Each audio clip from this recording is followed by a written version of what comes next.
Okay. Oh. Well, we're going to get started because it is 8:30 and punctuality is important. So, hi everybody. It's really great to see you here and it's very exciting. This is the last meeting of 2025, I think it is. So, we'll start with a Chief Seattle reading. And the Chief today says, to continue his speech that he gave in 1850, today he says, "The air is precious to the red man, for all things share the same breath. The beast, the tree, the man," I'll also insert the woman, "they all share the same breath. The white man does not seem to notice the air he breathes. He is numb to the stench. But if we sell you our land, you must remember that the air is precious to us, that the air shares its spirit with all the life it supports." That's really eloquent. Hello, Mr. and Mrs. Welsh. Hello. Welcome. Good morning. Sorry. Should I reread the Chief Seattle? Okay, so that's number one. Number two, we need to vote to approve Zoom participation if Linda is on Zoom. Are you there, Linda? No. No, okay. So we have nothing to approve right now. Okay, so let's do roll call and seating of alternates, which we don't need to since we have a quorum. So, Mr. Gorham, would you like to start? Martin Gorham, member at large. Okay. Carolyn Singer. Okay. Gail Carey, member at large. Ann Welsh, member at large. Neil Slepian, Conservation Commission. John Carroll. Cardin Welsh, council rep. Elliot Ung. Yeah, good, perfect. Oh, Rachel, yay. And you are? Veronique Luddington, Land Stewardship Coordinator. Okay, great. Okay, so, let's, Rachel. Rachel from Parks and Rec. oh, hi, Rachel. Oh, you're sitting in the hot seat then. You don't want to you don't want to come up and sit here? Sure. Just be part of the team? Okay, great. I'm really glad everybody is here. Okay, so do we have a motion to approve the meeting agenda? So moved. Second. Okay, and any discussion about the agenda? No? Okay, let's have a vote. Martin Gorham, yes. Carolyn Singer, yes. Gail Carey, yes. Ann Welsh, yes.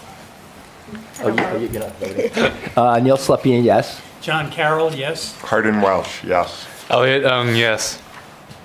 Okay, the agenda is approved, and Linda Public- has joined Zoom. what's that? Linda is in Zoom.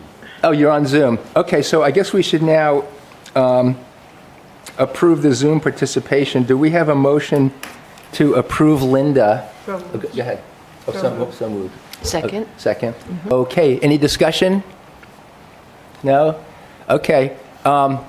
We won't make you explain, Linda, vote. why. Oh, what's that? We have to vote. Oh, okay. Do we vote have a now? motion, yeah. Okay, I have like a mental block against the right procedure. Vote? Martin Gorham, yes. Carolyn Singer, yes. Gail Carey, yes. Ann Welsh, yes. Neil Slepian, yes. John Carroll, yes. Cardin Welsh, yes. Elliot Ung, yes. Okay. Linda, you're official. Thank you. Good morning. And I just want to ask you, how are you doing with your recovery? I'm doing well, thanks. Still hopping around, but in a boot and crutch. So how many Can't more ride weeks for and- another couple months, but it's coming. Thanks. How many more weeks till you are fully mobile? Probably mid-January. Okay. All right. Well, good luck. Yes. Thank you. Good luck. Okay, so our next agenda item is the kiosk. Yes, Marty? Question, is Elliot, just a point of order, is Elliot voting in place of someone? Elliot is not officially voting Okay. because he's not, he's allowed to speak though. Okay, okay. Okay. Thank you. Yeah, but I mean, if you want to vote, go ahead, but it doesn't count. Okay. Okay, so now kiosk sign working group, let's turn it over to Gail and company. Sure. Yep. So Gail and company are Elliot, Veronique, Sarah Callahan, Linda, and myself make up the kiosk working group. So just to review from our last land stewardship meeting, we presented a sign Nature Conservancy had done at Lubberland Creek. And Elliot, are you able to bring that up? We need to Maybe, ask Craig. Craig, can Yeah, we? I'm on it. Okay. so while that's happening, we showed the kiosk that is down in Newmarket that at Lubberland Creek that the Nature Conservancy did, and the subcommittee, like the kiosk working group, felt that that was a really effective, forward-looking sign. So we've moved ahead with that. So this is sort of our model that we're working with, and John. Furland was the local that the Nature Conservancy worked with to develop this sign. So what we've done is Veronique has contacted John. And do you want to give an update, Veronique, where that stands? You haven't met with him yet, correct? No, I haven't met with him. We're meeting. We're trying still to determine a date in January. But he's done a lot of work. He's gonna send me some more example. But I saw some on his website. Most of his work is for land trusts, conservation organizations, towns. So most of his work is centered around conservation and those type of signage or promotion. So that's really good to know that it's kind of like his specialty. And as soon as I get a meeting date, it appeared that it was going to be a remote meeting. So I'll invite, the subcommittee, the subgroup to attend the meeting if possible. So we can discuss, what we're looking for and options, and then get possibly some pricing. On the map side, I also want to say that I have had a meeting with Kyle Pimentel from the Stratford Regional Planning. SRPC. I always forget the acronyms. And because all the maps that we have right now were done by SRPC, and they have all the files. And some of the maps need like just a little piece of trail, reroute or update, and it would be really the easiest way is for me to map that on the ground, to send it to them, and for them to make the updates for those maps. So 2 weeks ago, and I'm also gonna be part of the outreach program from Wagon Hill Farm that they are gonna be doing. DPW and our Conservation Commission. So, and there's a mapping component for that too, that they are already contracted to once the trails have been rerouted with the shoreline restoration program.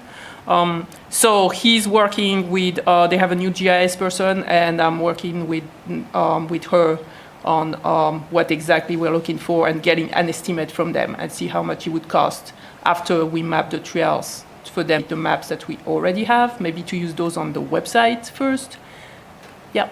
Yeah, are we going to make the trails at Wagon Hill into like separate entities?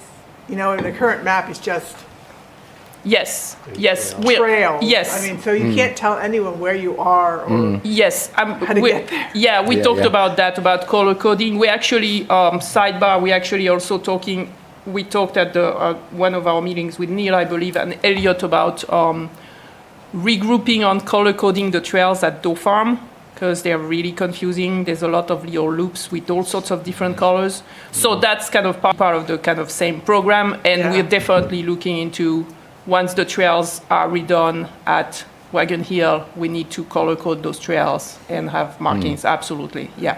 So that's all like part of the big project, but Kyle will provide an estimate for just like updating the maps that we have, that they already have on file. He said that the biggest workload would be to do the data collection on the ground we can do, and then provide to them. So then they just have to input it in the maps they already have. So I think that would be good.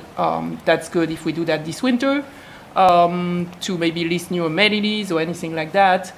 Trail reroutes, there's more than several properties that have trail reroutes or trail closed on those maps. So that's like kind of one part of the project. So that's my update. So hopefully the goal is to meet, to have a chat either by the end of this year or most likely the first week of January. So hopefully there'll be an update in January on that. So the idea is then for us to borrow the GIS equipment from DPW and then physically go out onto the trails, walk the trails to Right. create the right. track, It's to use basically. the GNSS, which is the most precise, to acquire the data, in an iPad with some set points, and then we can import that and send all that, upload all that to SRPC. Yep. And so we'd focus on one property at a time. Is this something that you and members of the committee would do, or are you going to, or like Elliot would do? Yeah, I Or- think that's or- something we want to do, like just two people, because we need to walk, like you can't like stop and go, and so there's a methodology, but it's good to be two people to maybe double check each other, like use two devices, to import, or one person can just input the points, like, bench here, crossing sign there, and one person can just continuously map the time. So, yeah. Okay, yeah, so you brought up a good point, because this whole project is 4 tracks, really. Signs, map, kiosks, and heritage. So, the idea here is to keep all 4 things moving forward, and then at some point, in not too distant 2026, they're all going to come together, and it'll be one big, beautiful project. Yeah, and I want to say we got generous donation of $1,000 from a Riverwoods resident for Giving Tuesday to the patron who was fine. We chatted back and forth with anything that's done with it as long as it's for stewardship. So I think that would be a good use of the funds, possibly. Very good, and I just want to build on what Veronique just said. Due to the outreach that she has proactively done, this particular, and giving a talk to the people at Riverwoods, one of the residents was so impressed that she took it upon herself to donate $1,000 to the patron. That wouldn't have happened if Veronique hadn't been out there speaking to people. So I'm just that was a great thing. I know you're modest about it, but I think that it's it's a really great thing. So okay, so what's the next step then, Gail? On the map? So there's, meeting with John, that's an important feature, and hopefully maybe we should get together, Veronique, to find out when that is, so that our kiosk working group meeting Right, happens matches, after yes. that. Yeah, but anyway, we can get together on that. So that's part of it. Elliot's showing you now kind of what, this is a very soft mock-up of what we're thinking about. We've made some changes to the mock-up since you saw it last month. And so some of these soft changes were, let's see, the Where Am I box, which is on the left-hand side, has it's difficult, but was pared down. It also, there you go, if you can read that. I can read that to folks if you can't see go it. ahead, that'd be great. So you are on Doe Farm, an 87-acre property, once stewarded by the Pennacook, Abenaki, and Wabanaki people. This land protects 3,000 feet of Lamprey River shoreline and is an actively managed forest. Explore over 3 miles of wooded trails, step back in time to visit the Doe family's historical homestead, cellar hole, and burial ground, and keep your eyes peeled for beavers and heron along the river. And then below that, which would probably be in a separate little breakout, but what can I do here? And this says hiking, bird watching, fishing, picnicking, snowshoeing, something for everyone in every season. So again, that was sort of my first take at getting something up there. Nicely written, actually. So kind of simple. The other thing that we talked about was moving.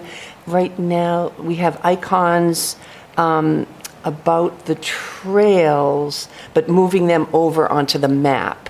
So on the Nature Conservancy, the icons are on the left side, and we thought it would be more effective if they were on the right side, like where the benches are and that kind of thing. So that, we would talk with John about doing that.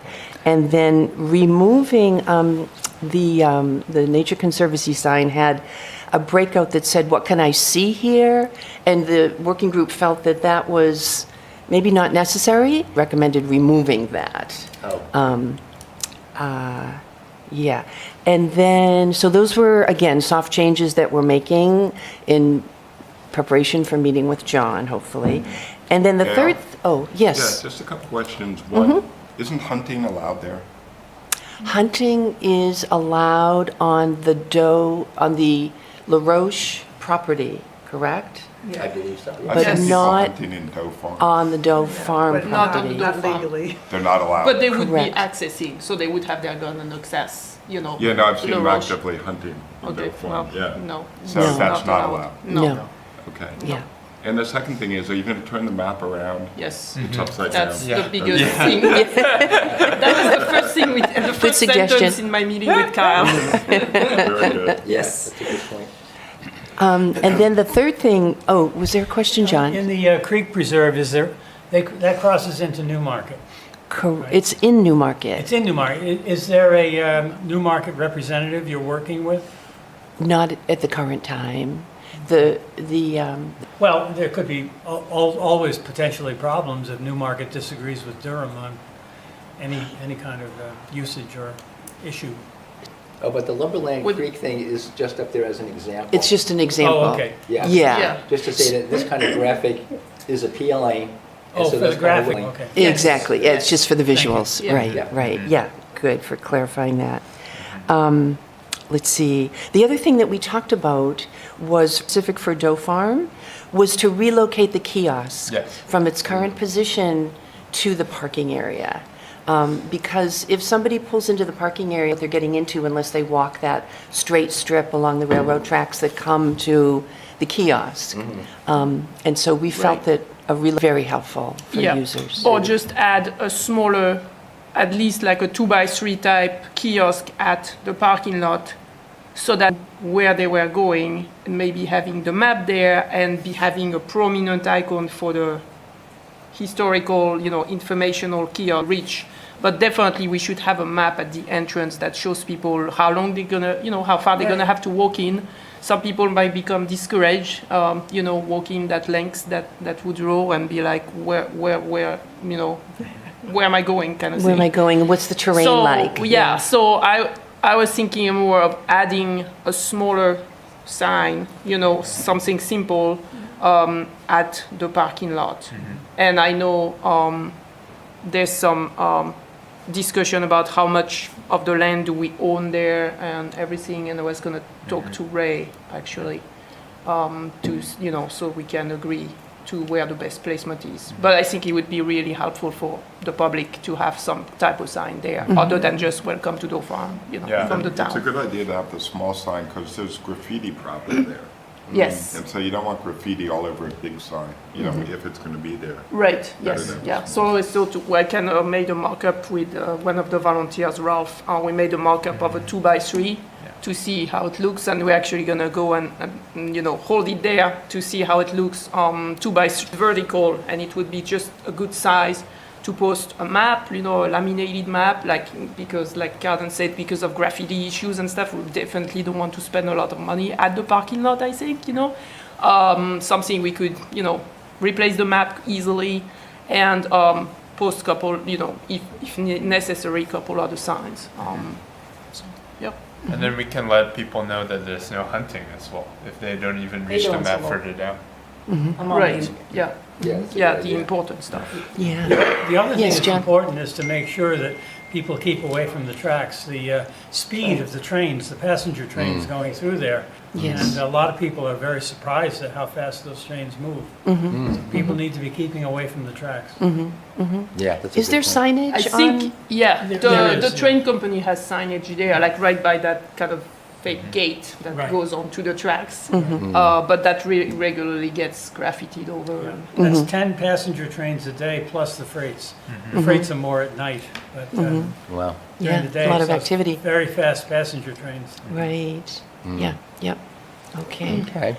And then just Elliot, had you made any changes on the mock-up? Well, actually, what I'm gonna do is when we walk with the To map.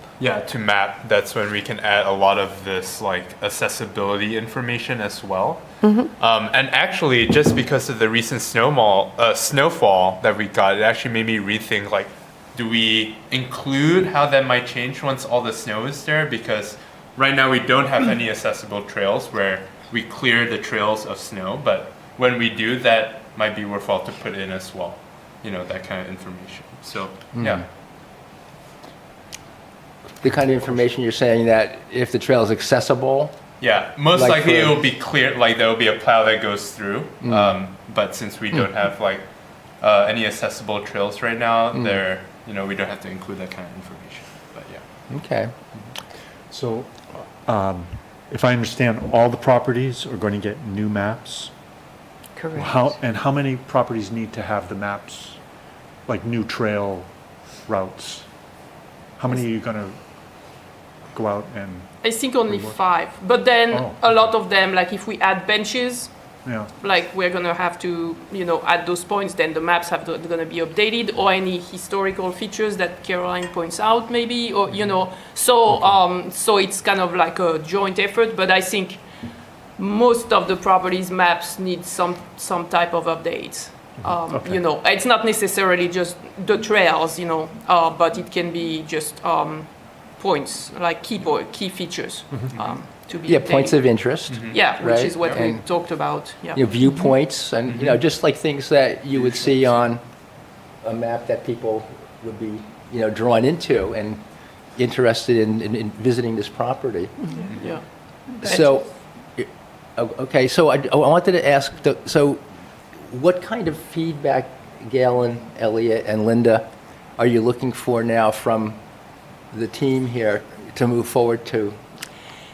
I don't next think step. at this point, because we're sort of in the soft mock-up stage, so there's not a lot to react to. And I think once we have this meeting with John and Yes. we can start Yeah. to firm things up Okay. and have something more substantial to bring to the subcommittee, that would be a great time for feedback. Yeah. Right. Ooh, Oh, you okay? Something. what was that? Oh, I think it was The your pen, It was yeah, my part of the pen broke pen. apart. Yeah. pen flying apart. Luckily, I didn't get inked. Yeah. Yeah, and I figured we'd start with this property, right? Because that's what we've been working on, you know, Yes. what we've been using as an example. So I think this would be a good start. Yeah. Okay. And talking about small kiosk is just because before I forget about small kiosk, I also think we should add, if everybody is okay with it, a smaller kiosk at the east end of Longmarsh, of Durham Point Road. Because there's basically just a sign that says Town of Durham, you know, leash your dogs or something. There's no sign whatsoever for people to tell them. I mean, it's an access to the sweet trail. It's, you know, it's, you know, you can walk the whole Long Marsh Road to the other end.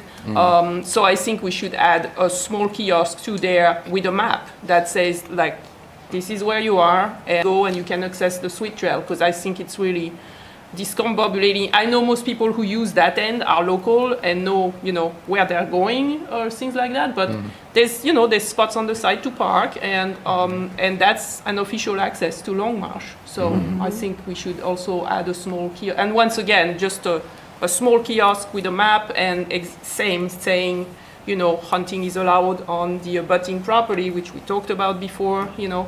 But I think this should be something there. There's already a kiosk there, isn't there, Veronique? That's the other end. No, that's the west end. So on the I see. end from 108 at the end of Longmarsh, Yeah. yes, there's a kiosk there. Yes. But when you come from Durham Point Road, which is the other access, there is I no understand. kiosk Gotcha. there. There's Gotcha. just a Yes. sign that is Town of Durham. Right. And something about dogs. Yeah. Yeah. Okay. Yeah, that's a great idea. Yeah. Big improvement. Yes, Caroline? So I looked at your 2026 goals, and my question is, when do you feel these are going to be implemented? And just out of curiosity, you know, is the cost been determined, and is that cost in hand? Are you going to go after funding? What's, Oh, you want to No. jump to the goals part, or no, You just I was relative to the, who's going to pay for all this, basically? yeah. Yeah, well, That's Y- what we're trying to find out. How much is it How gonna much it's gonna cost? You know, cost. just to redo the maps. You know, and do as much as we can ourselves. How much would, you know, the services of the graphic designer John Furlong would cost? and go from there. I'm sure we can, use some of the patrons' land trust money, and also try to get some grants. And if we include historical information on there, maybe there's some avenue there. So we have not determined that. We're just trying to, I think with what the sign group was doing, trying to figure what exactly do we need done so that we can get to how much is it going to cost. And then maybe it's over 3 years that we implement the kiosk goal, you know what I mean? Yeah. So I'll just say that relative to historic resource funding at this point in time, conservation is, I think, where it's going to come from. Do you have Davis Foundation. the town's expert grant writer? Do you think that there'd be grant money available for this project? What comes to mind is the Davis Foundation. Yeah. And I know that I've applied and have gotten funding from them for other agencies who have been improving their trails. So the question is, where, how narrow are they going to be in their funding? Are they going to include requirements? Right. Yeah. But I think my feeling is Davis is a good source. And okay, just to follow up on that for a second. So what? How much in advance to be? That's the key. I don't know how many deadlines a year they have. Funders will constantly change their, so you have to kind of just keep an eye on that. And especially now, I have found that a lot of funders are cutting back and are going with safety net. Okay, so my next question, Carolyn, for you is this something that you could help us with? I can help, but I have to get the Bickford Chesley house kind of Behind. Okay, that's your main focus. And and I have to say, it's extremely time consuming. Okay, can you put this on your your list? I certainly can help. Okay, great, thank you. Okay, yeah, just, any help that we can get, because, the funding part of it is kind of murky at this point, because our Conservation Commission budget has been cut. So, money that we might have had otherwise is probably not going to be there. Veronique has wisely projected that she'd be able to buy a lot of the materials for some of the kiosks using the 20 budget. So I don't want to steal your thunder, Veronique, but you're going to buy materials, you're going to store them. For the physical kiosk, yes. For the physical kiosks themselves. Markup from, yes. And then the construction will be by Volunteers. work. Yeah. And So the cost is really, we're talking about is in the maps and in the graphic design. That's why I'm hopeful we meet John soon so we can gonna get a ballpark of what that would cost exactly, And the other thing is if there are any partners or, nonprofit partners you can work with, because the town, the opportunities are limited. Right. for what? Grants. For grants. Okay. For grants, Oh, because okay. we are municipality. A Yeah. lot of them just go to Like- non Like TNC municipal. or CELT, yeah. We are a nonprofit. Durham is a nonprofit, but there are a lot of funders who just want to fund nonprofit, organizations. Okay. So, showing my ignorance here, so does that mean that we would find a nonprofit organization that would apply for the grant on our behalf? You'd have to work. Some agencies don't mind doing that, others do. So it's pretty much them on the project. And do you have any ideas for what some of those nonprofits might be? I don't, because I'm not the expert. Yeah, Okay, so do you, Veronique? maybe we could, I could bounce it on Joanne Glode from TNC for the Long March sign, which we had talked about before, kind of Okay. like having, because the Sweet Trail has so many entities on it, and TNC is basically, well, TNC and SPNHF are really the only one that are non-profit. Otherwise, it's Fish and Game and us, you know. So maybe something like piggyback on TNC for the sign at Longmarsh is a possibility. So. Okay, so it needs to be worked out, but there's some options. Right.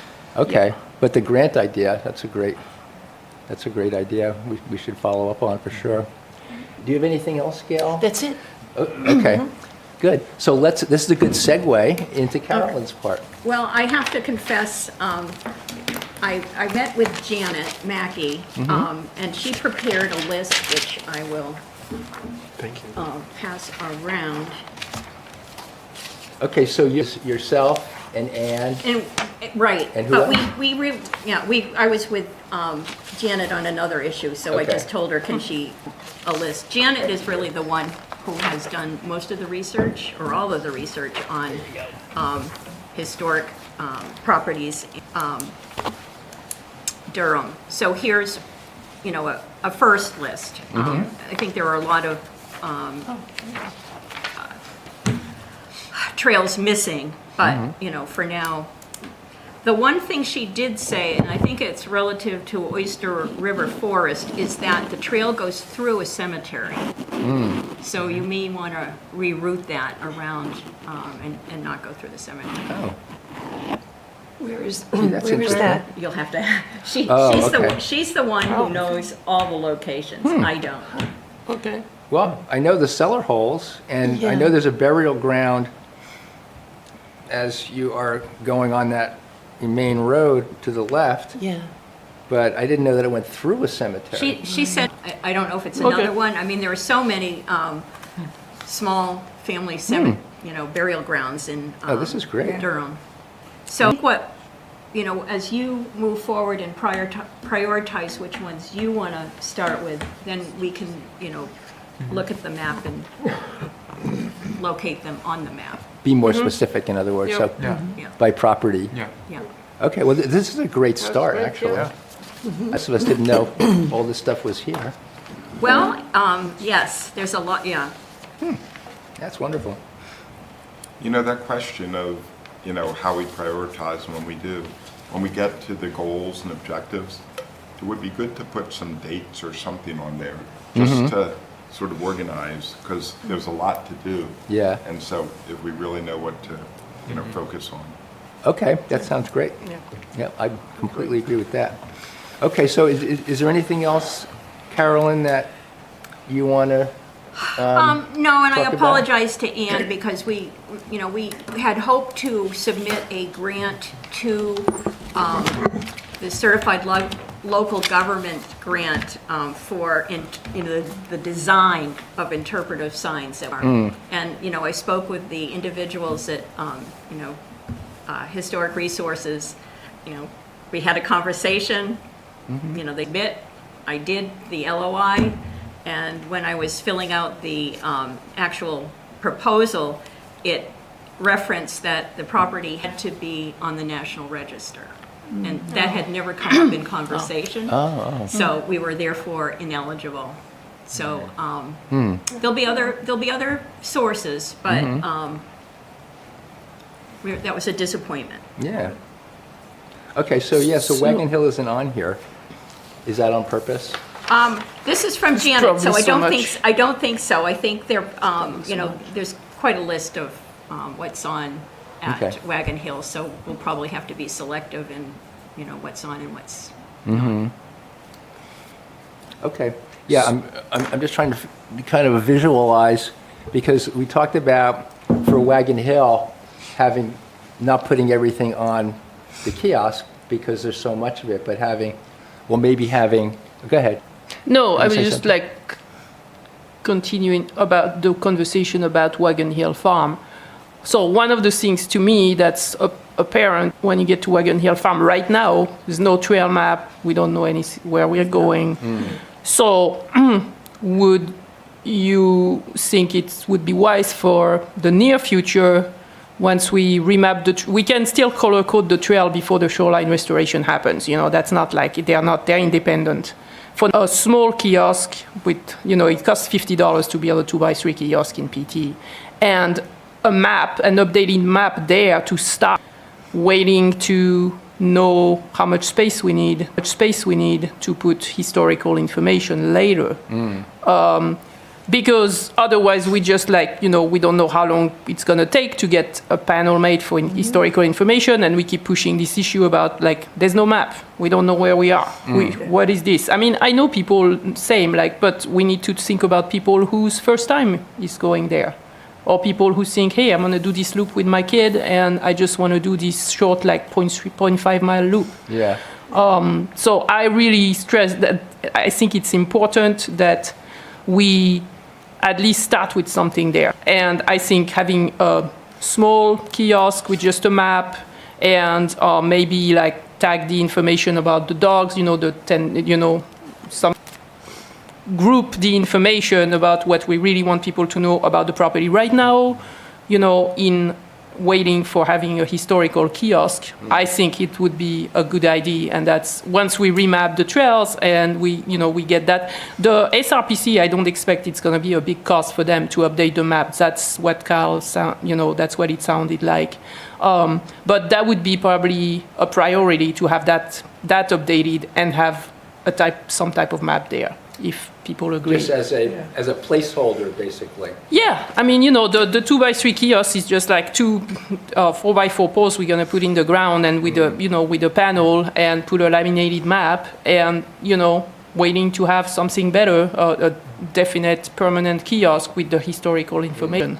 But Could it be mounted to a building that's there, the map, and not even need a new temporary kiosk? Couldn't be mounted on the historic. That won't happen. There are, but there, Paint it right on it. projected. Over your dead but body. there are newer, Just thought, So would that make sense? where would you envision it to be mounted on a building? I would not presume to make that decision for, until it was discussed, with Todd and group. But I would think, I don't know, I would think at the new barn, somewhere along the new barn. But that was else's ultimate decision. Seems to me you want the map right there at the top of the road where everybody, the main path, that everybody comes in. I think you'd want a building, Yes. a building that's right where, that's sort of an open, that. Right, and it's I not think we facing need- it's on the side of the property, so I don't think people would visually be drawn to it, like Anne says. I was envisioning something at the top of the hill, or in the roundabout in the middle. I know that's all being changed with the house renovation and paving and all that, but somewhere in there, somewhere where everybody kind of conjoins to enter the property. Because I've noticed two pathways in a sense. If people Yeah. are parking as you go in the driveway, to the immediate left with that long line, Yep. they have a tendency to just walk up. Right. And then, but if you're parking in the parking lot, Then you go off the road.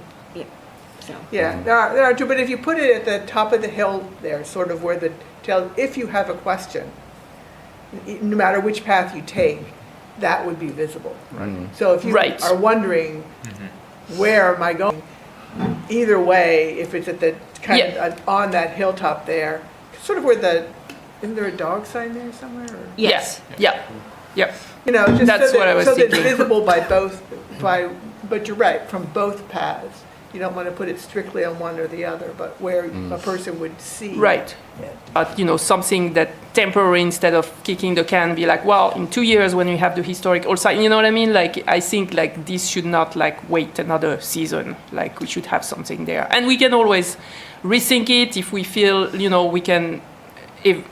we can determine the best placement, and if we get feedback maybe and we think it's not the best, that's something we can just move easily. Two people can just pull out, move, you know what I mean? So it's a small effort, I think, and it would be really beneficial to a lot of people who come up to this property and are And although we haven't talked about it, I think interpretive signs were kind of conceived to talk about the changing landscape over time, because there is that lovely, apple tree and the interesting story about that. But they're, there are so many different features about the landscape and how it changed. And I would think that would be part of what people want to learn about. Yeah, so that's part of the Right. heritage Down the part road. of the project, right? So I think what Veronique's talking about, just getting something up there so people, Right. I Talking would about think the it would map right include, you know, not just heritage, you know, oh, but how would you call that then, if not a heritage? I would call it a mix, because I don't know that much about, you know, the conservation aspect of things, but I would think you could somehow and include it together. Right. The Yeah. purpose of Maybe the I'm property, wrong. it was a farm, like maybe have old pictures, photos. Yeah, absolutely. I think I'm just thinking it's part of the same sign you're talking, Yeah. about. There could be both sets of information on the same big Things that sign, happened over right? time. Right, because I think that Yes. as I have heard, you know, the depth of the river has changed over time. And I assume that's going to have consequences on conservation aspect of what's being done at the, you know, by where the dock would have been, where the wharf would have been. I don't know. Yeah. No, you're bringing up a No. good point, yeah. So- There's a lot of history there that should be called out, but how that's to be done and who's going to write it and, you know, who's going to write the copy, that's a good one. Yeah, I think we'll have to put that down as what we need to follow up on as far as that property is concerned. So, okay, so do you have a next step for us, Carolyn? on the It would heritage? probably be getting another meeting together and, Okay. but I would like to know if priorities of properties that you have that we could focus on, because all of us are spread pretty thin right now. And so I want to be able to get what you need. It's TBD. Like, right now, it's Doe Farm is where we're starting. Okay. But I think until we meet with John and actually start to get some solidity around what we're doing. Okay. So January/February, we might be able to get you. Yeah, more and that's a good, information. That's fine. a really good comment, Caroline. I think maybe in our next subgroup meeting, we kind of determine an order of priority. Like in my head, I have an order of priority of maps. Like some maps need just like very minor updates, so it's not worth like prioritizing that right now, you know, as a whole. So that would be good. Maybe in January we agree on determining an order of properties. Yes, so that's a good comment. Thank you. Okay, so if I can summarize here, so in your January meeting, kiosk sign working group, you're going to identify priorities to start with. I mean, you know, list the priorities, and Doe Farm would probably be at the top of the list. And then that priority list will go to Carolyn. So Carolyn, in her working group, can focus on the historical features on those Right. properties, maybe like 1, 2, and 3 Right. to start with. Great. Okay, great. Yeah, super. that sounds like a good Thank plan. you. Does any before we move on? Concluding comments? No? I just comment that for all of the things on the proposed plans, priorities, and goals, if we have that, you know, it'd be nice to get something done. So if we could set some dates for when we expect that to be done, that would be really helpful. Yes. Yeah, I completely agree. I wonder about the shoreline at Wagon Hill. I've seen ribbons around these trees for like 2 years, and is that the new path? Why are the ribbons around the trees at the I water? think some of those are what's being taken down. Yeah, they're being In taken. order to, for them to do the work, Access. access Yes, the it's area. there to be taken So down. when are they going to do that? I do not know. The shoreline restoration is supposed to start this spring. Kyle from APC has been contracted to do the outreach. There was money from, funds from NIFWIF. And we are trying to meet with him this week with Rich to talk about the outreach part. And so I will ask again the question. It's been very, I don't know where they are with the contractor, and hopefully find out more information. They Yes. probably want to do it in the winter, right? A lot of times cutting's done in the winter because. Okay, well, this is winter, so. Yeah. I just think a lot of this stuff, you know, I've been on town council for a zillion years, and it's the same projects are still here. So it would be really nice if we had goals that included a, a finish date on some of these. Yeah, okay. Well, let's focus on that when we get to that part of the agenda, because I know what you're saying about some of these ideas have been floating around for Yeah, a number of years, which is, one of the things that we talked about is why are things not, seem to carry from one year to the next, because we didn't have somebody in the full-time position to be able to focus on it and, keep driving it forward. So, anyway, let's get to that after we hear from Veronique on accessibility. Okay. Oh, good. I don't know if it's big Sorry, enough Linda, to we're see. cutting you out. Oops.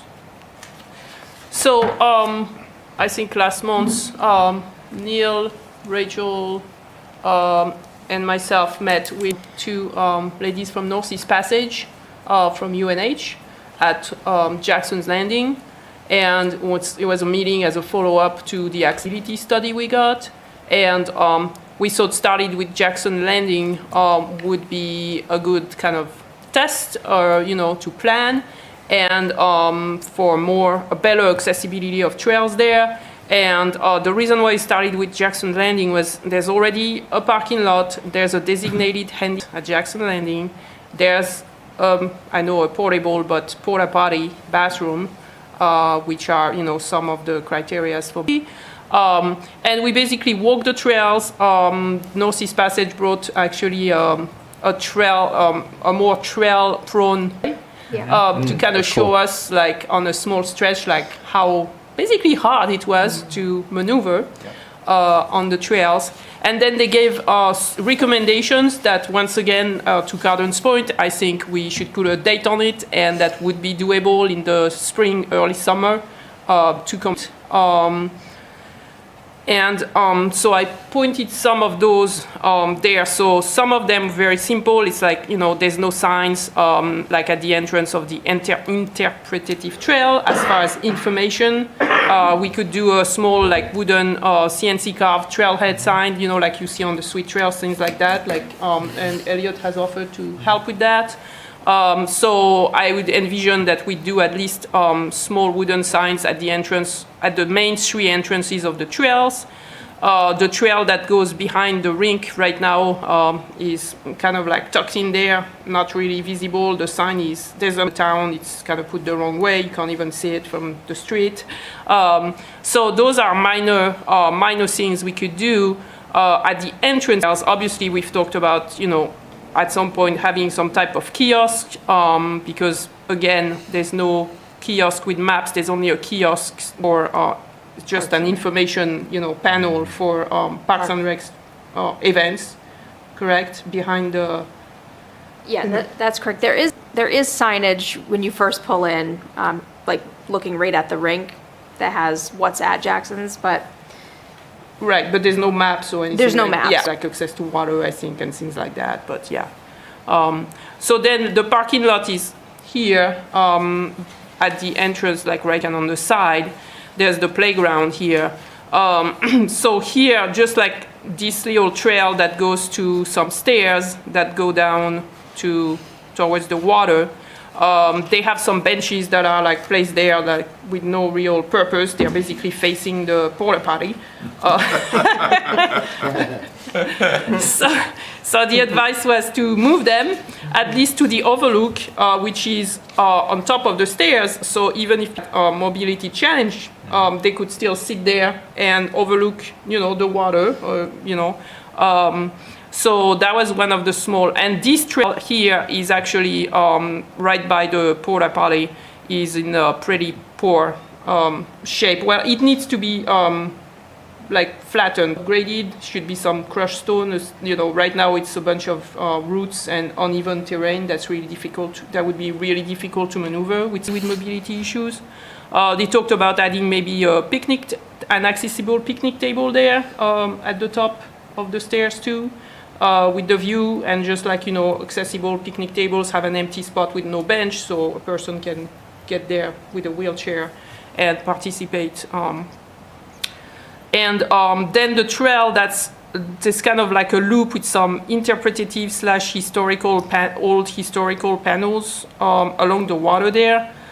Same, that trail could use some, evening of the grade, maybe more crushed stone. At some point, I think it had crushed, right? It had something there. Yeah, it was just more defined. It's really grown in with grass. So Right, it was, yeah. I don't think there's any specific material laid down, but it was like a defined. Now it's kind of like, grass, and also there's some issue with because there were some boats there, when we visited the rowing club equipment, like right on the trail. Right. So that whole corner of the trail there was totally inaccessible by the water. So that would be something to address. When we are on the top part there, we had talked about it last year, but this trail is very eroded. It goes down here really fast. It ends up by the boathouse, at the corner of the boathouse, which usually has some equipment there. There's no point in that trail. We already have the trail with the stairs, or people can just like wheel down the road if needed, So there's no point in that trail. So we're gonna close that trail. That's just a little spur, basically, that there's no interest, no point. And then on the nature trail, which is the next trail when you walk down the road, the trail that we end up doing a loop this year. So it had a loop coming back to the main trail. It was recommended that we simply widen the trail in general, which would be done by, by hand. And then there's an observation platform here, nice place to sit by the marsh, and it has a pretty decent steep curve to going down. There's old water bars there, so we just reroute it to a zigzag, so it's more accessible, and that would be easily done. We kind of walked it like when we were there. By volunteers, and maybe another bench at the top of it. If like somebody would choose not to go down, they could still sit and look at the marsh from the top there. The loop that we did, we could reroute it slightly so it's a flatter surface. I think after we get the survey, we were trying to use the property as best as we could on the grass, but there's kind of a steep hill in the woods going back to the main trail. But all those, and that's all those just do with volunteers. It doesn't need any materials, really. And then the Thief Trail on the hill. Well, down the road, we are talking with Rachel and Bill. Sorry, I forgot to mention Bill Page was also helped us with some access from, along the road from the parking lot, like maybe make a visible access to that trail, because right now that trail doesn't get much use because it's kind of lost, in the fray. And there's interpretative signage there that's quite old and outdated. I think we could use the existing signs and recover them with new signs, talking maybe more about climate change adaptation, things like that. And definitely, I know, and you had talked about it last year, but we never got to it, like some of those like loopty. There were a couple ones that had issues because you can see the trail signs, and I changed some, but we can still see them from my found. So that needs work, and I think that would be a good volunteer group project too. And Rachel had we're gonna meet in January, right? Yes. Can you talk more about that? Refresh my memory. Well, the parks, as part of the ARC study that we did with UNH, one of the things that came up was just trail accessibility and connectivity. So we figured we would really, I know there's a lot of effort around that, but we would focus on Jackson's and Woodridge Park. And so we've just been chatting about, what we can do to connect trails to Jackson's and bring, the school kids down that way, Riverwoods, and then how it all connects possibly to other properties as well. So I know that at our last Parks and Rec meeting, Linda spoke up, but it sounds like there's a little bit of confusion as to like who manages what kind of thing on those properties. So I know we were just gonna touch base and kind of review that, get a plan together and work together to do the accessibility, but also look at other ways we can connect starting with Jackson's to other properties. Yeah, and Northeast Passage has also suggested once we have a plan to do the work that we reach out to them and they could get a group together. Some of actually people working for Northeast Passage can use their one free volunteer there at UNH to help us, and we are very willing to put a group together. She said she talked about 20 people to help us do all that like in one day, which would be fantastic. So I think once we all agree and have a plan together, we can. I think we could get a date on that and get that done. To Cardon's point of putting dates on. We also goals. have like Service Palooza, the Right. middle school Yes, kids. I know yes. that would be Right. a great project for them to Yeah. that's a coordinate good maybe idea. That's that a good timing idea. with. Yep. That's in May, right? Usually, April. it usually is May. It's later. Yeah, I think, because we did invasive spooling this year with them, but yeah, great. Yeah, that's great. So the thinking on this one, Veronique, is that of the 4 properties that we got the accessibility study done for, this is, if I could use the term low-hanging fruit, this is the one that would be the, quote, easiest to do and to actually accomplish something. So we have trails that are truly accessible. Would we call this an all-persons trail? No. No. Well, okay, that may be something we have to talk about in the future, is how do we, Right. how do we talk about it? But the idea is that at least some of the trails here would be able to be used by people in a wheelchair or people that are being pushed in a wheelchair and people that have Just mobility issues that can't and step people over with roots and rocks and strollers stuff. things like that. There's also things to desire to do on the back of the trail that goes on the back of the rink and to by the playground, like this. Some like roots issues and that could be widened a little bit. I mean, we could definitely clean that up too, so it's more accessible.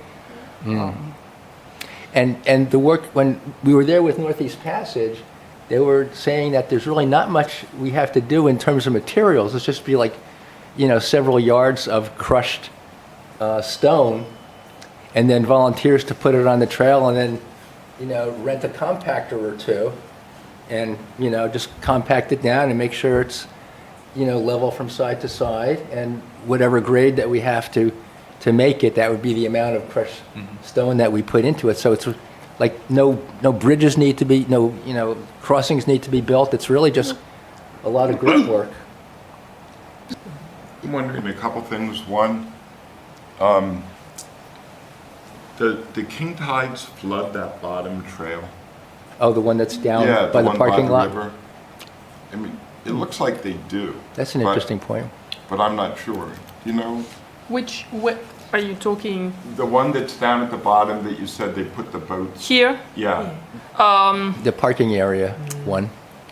I feel yes. I think they do, so I just wonder about, putting a lot of stones down there. Are those gonna wash, putting a lot of stones down there, are those gonna wash out or something Yeah. like that? I don't think it's as common as Old Landing parking lot. Okay. Yeah.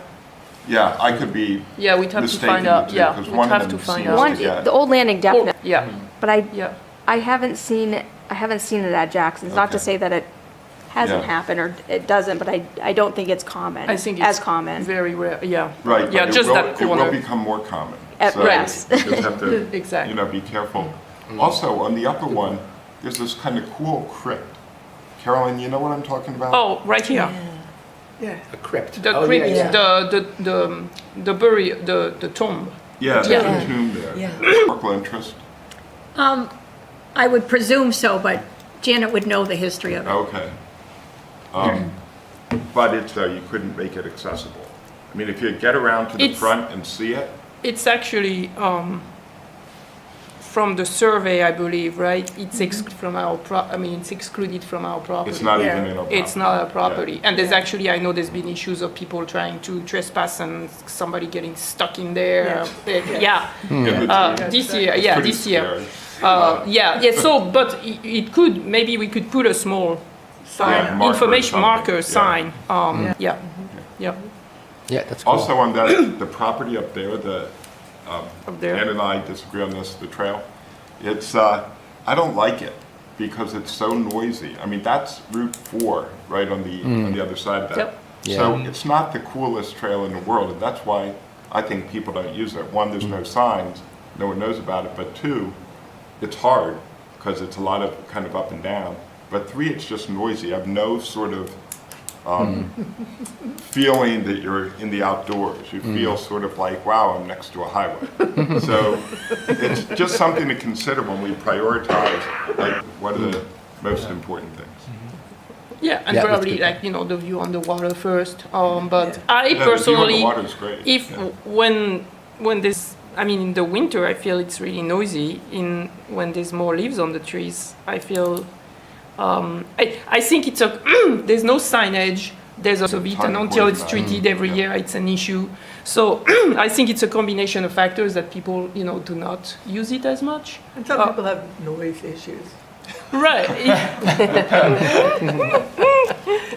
Noise that feels worse to some people. Yes, that's, Yes. Gail? Yeah, point of clarification. Sure. You mentioned about Jackson's Landing wanting to improve connectivity, I think. Is that within the Jackson's Landings Trail, or were you thinking connectivity to other town properties? Right, I And- mean, it is already pretty well connected through the sidewalks, Yeah, but looking to probably highlight that a little bit more. gotcha. The goal of someone from the middle school could essentially make their way through Stolworthy and then over to Jackson's Landing. So we're kind of thinking like big picture in terms of hopefully someday being able to renovate Churchill Rink and turn that space more into, just waiting for Cardin's reaction on that one. Is that a budget proposal? Yeah, it's going in next year, right? It's one of those things that's like 5 years out and always will be. Well, we're dreaming big here.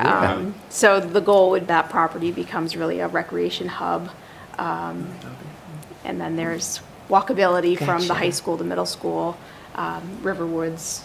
all Gotcha. To get there. And I know, again, we have the sidewalks, but Yeah, but those work. And just, again, thinking big, I was thinking connectivity to the town landing. Right. And when the dam goes away, Right. and what's going to happen with that whole Sure. riverfront area. But that's like, Right. not next year. right. And the noisy trail, we do have some, again, long-term vision plans for how to better utilize that. And Okay, thank you. We'll put noise canceling again, with our headphones. community center. At the entrance.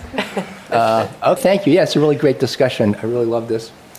And I'm looking forward to getting started on this. But, to Cardin's point, to the goals, we should put some dates on it. Okay, Vero, would you like to, well, let me start, if you don't mind. Okay. Yeah, Is it of okay? course. Yeah, so this came about because when Ann was trying to get me up to speed to be the chairperson, which it still hasn't happened yet, but I'm working on it. I'd say you did a pretty good job. She shared a lot of different spreadsheets that you had done over the years, and they were really great. And so they listed properties, projects, things that should be done, things that that were, out in the future, or a lot of things were on there that hadn't gotten done. Yeah. And just because there hadn't been time or there hadn't been, hadn't been the resources. So Veronique came up with this idea of kind of consolidating them into one that we're calling a project tracker. So from here and describe what this is. Yeah, so once again, that's kind of trying to get to what Carden is about, which is like deadlines or like give ourselves some time frames to do projects and establishing priorities. And also, so showing this today, and I'll email it to you, so we can have a consensus of what's a priority and what can we accomplish, and so we're able to tick off things of our list. So that's just like a first draft that Neil and I did on what we thought, could be accomplished this coming year and priorities. So it kind of like goes with the goals. It's just like trying to input more information, like where, what's the project exactly, or when do we think we can start getting it done? So, sorry. So the number ones here are what we thought could be accomplished really easily with funds that we already have, or just with like it's basically requires manpower mostly, you know, in nature. I will send it as a spreadsheet to everybody so everybody can look at it more in detail. What I put as priority number one was, okay, so we're gonna build benches with the scouts and for some volunteers on January 10th. It's for, you know, the scouts are gonna be helping, and we're just gonna build accessible heights, Leopold benches with armrests, like the accessibility study, like, you know, rise from the seats. And that then we can basically store at Wagon Hill Farm basement, and in the spring we can, once we walk the trails and identify where there's more need for benches, we can put them there. The materials, I'm gonna get from the supplies here, so I'm gonna get them in the next 2 weeks. Jackson Landing, I thought we could get the which would be wooden, simple, CNC carved, you know, signs to indicate the heads of the trail heads. We could them this winter and obviously put them in the ground in the spring. Doe Farm, rethink the color coding trails, which is something we can, Elliot, Neil and I are planning to do, to have something easier for people to orient themselves. And also do a small wooden sign again for the trail to Baudette, because right now there's a shortcut that's been made last year with Rail Roche that goes on Rail Roche's property that allows people to avoid walking on Bennett Road. Basically connects from when you get in Doe Farm, the main trail, couple hundred yards on the left, you have this connector trail signs, and it connects, it goes back to Bennett through the La Roche property, and then you just cross the road and you're, which has been used by bikers. I've seen people on bikes use it. So right now there's just a laminated plastic sign that says, you know, that's a shortcut to Baudette. I'd like to have something a little more formal so people can identify that this is the way to go. Long Marsh, I think the kiosk on the west end of Long Marsh needs a new roof. I think we talked about it before, so we just need to rebuild the roof. The rest of the sign is fine. I think that's something we can also do this winter for minimal money. Build a kiosk for the other end, the Durham Point Road end of Long Marsh.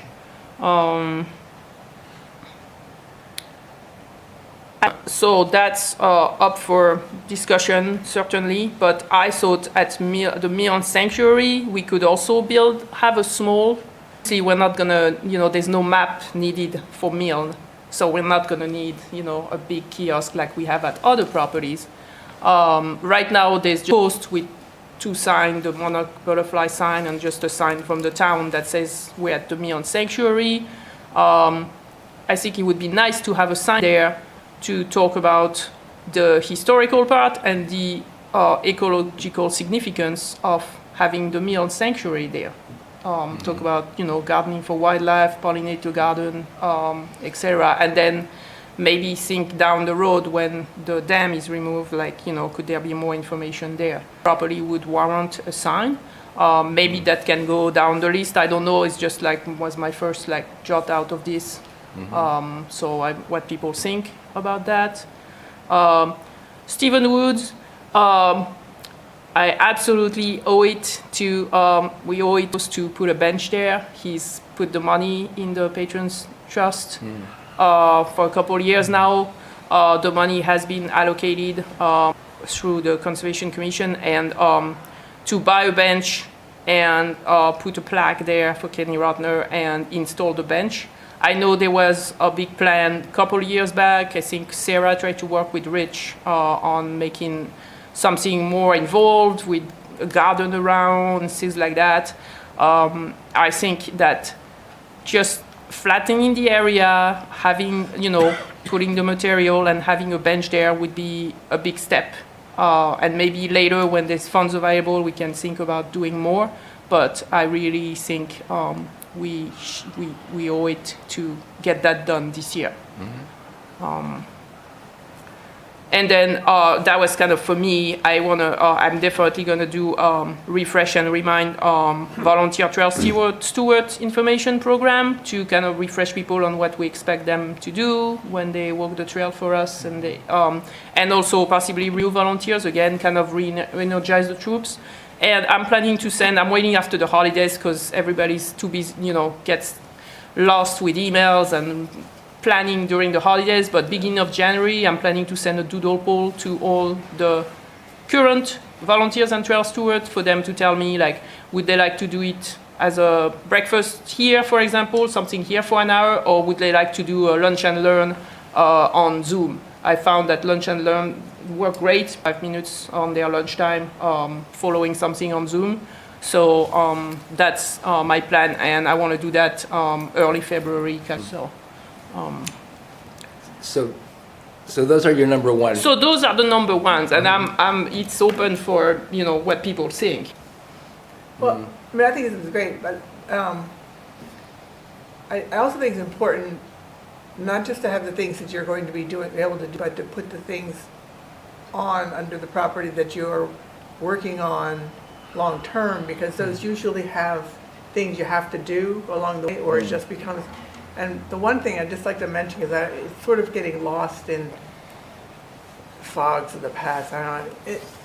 We need a bridge in the Bodette property over the La Roche Brook. I think it's on there.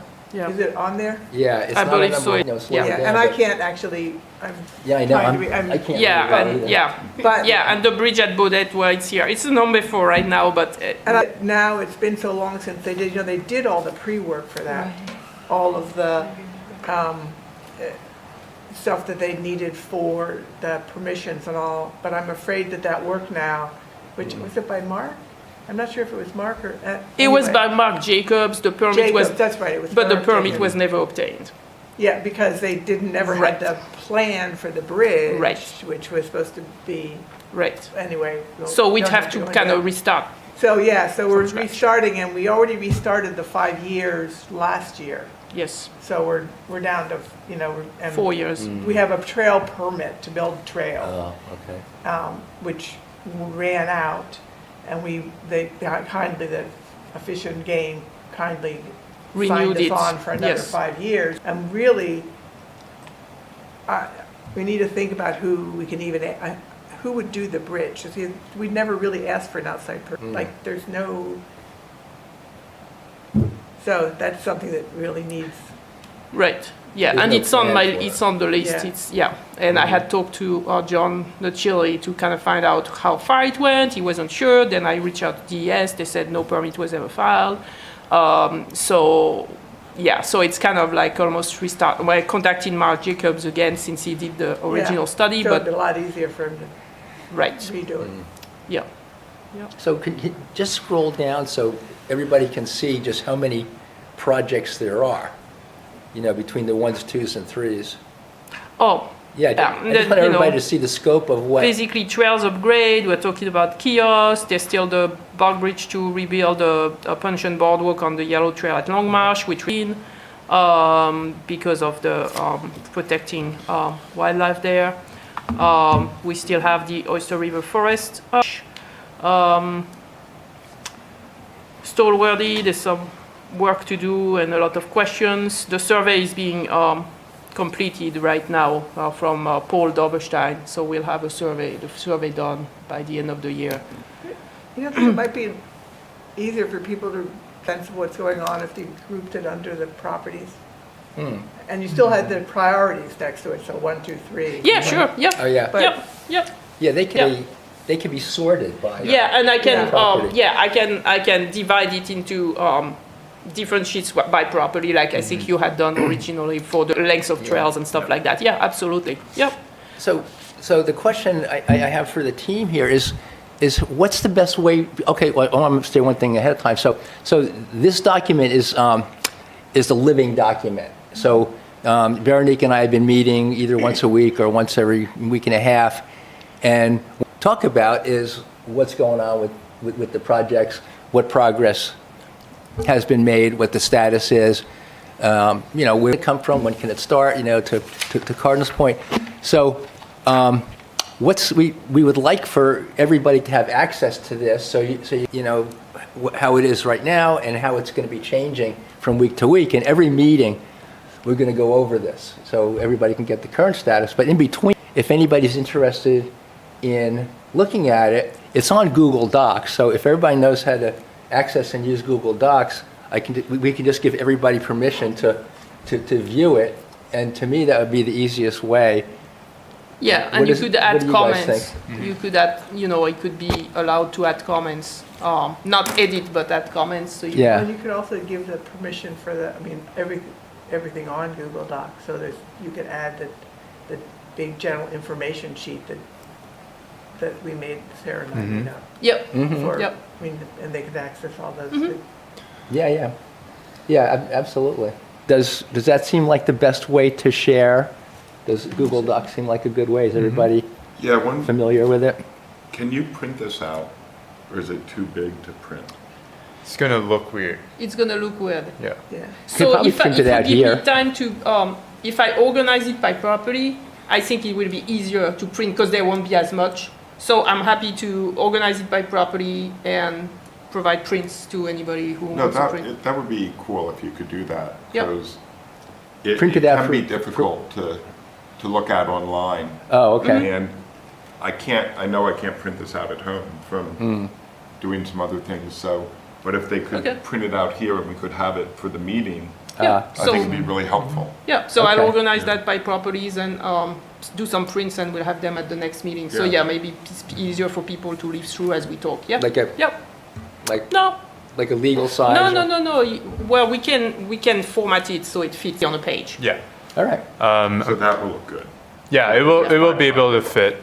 I'm gonna offer that I use coding with Excel and learning from my brother who is a management consultant. And so yeah, happy to help in any other to do a lot of like Excel coding and making sheets talk to each other and updating themselves. great. So yeah, Thank whatever you. suggestions, we can probably figure out a way to build that in without it being too time consuming, to be honest. So Okay, great. Yeah, your Do- help is absolutely welcome. Do you think if people are having trouble, I mean, it is best to access it just online. And because it's just all there, and it isn't you can put more stuff on that you can't easily print off, and then you lose sheets, and then you have a Right. sheet, but it was the old sheet and doesn't Yeah. have maybe if we had 'cause really, it's just a couple of basic steps to get there, if you know them, so maybe just sit down with people who want some help with accessing. Or it to online. access them. you Yeah. It's mean? like the Sure. steps here, boom, boom, boom. Sure. yeah, It seems a lot more difficult, I think, than it actually is. Yeah, Mhm. yeah. Once you actually start is. using it, yeah. but if you don't use Google regularly, then I think that can. I tried to do the same thing with our Parks and Rec committee, and they really struggled to. Yeah. But Kelly and I, we love Google Docs because we can do just that. We can both put stuff in and Yeah. see it, And so you can it's look it very up, and helpful. if they've had a meeting and they put in new stuff, you can look at it the next day and there's all the new stuff. Be helpful. So maybe, Neil. just and a paper Steve has a that Oh. says, Yeah, go ahead. Steve Letterman, GIS Program Manager for Town Clerk. The famous Steve Letterman. Hi. Hi. We could roll this into a GIS solution for project tracking, similarly what we've done to the DPW for their tools. So we can make an interactive dashboard. We have GIS login licenses allocated for committees. Into this, link this with the maps, and work with this as a spatial data solution. So you'd have dashboards and project tracking, and it'd be stored not on Google Docs, but in a GIS dashboard that could be exported to Excel, could be pre-configured to make reports.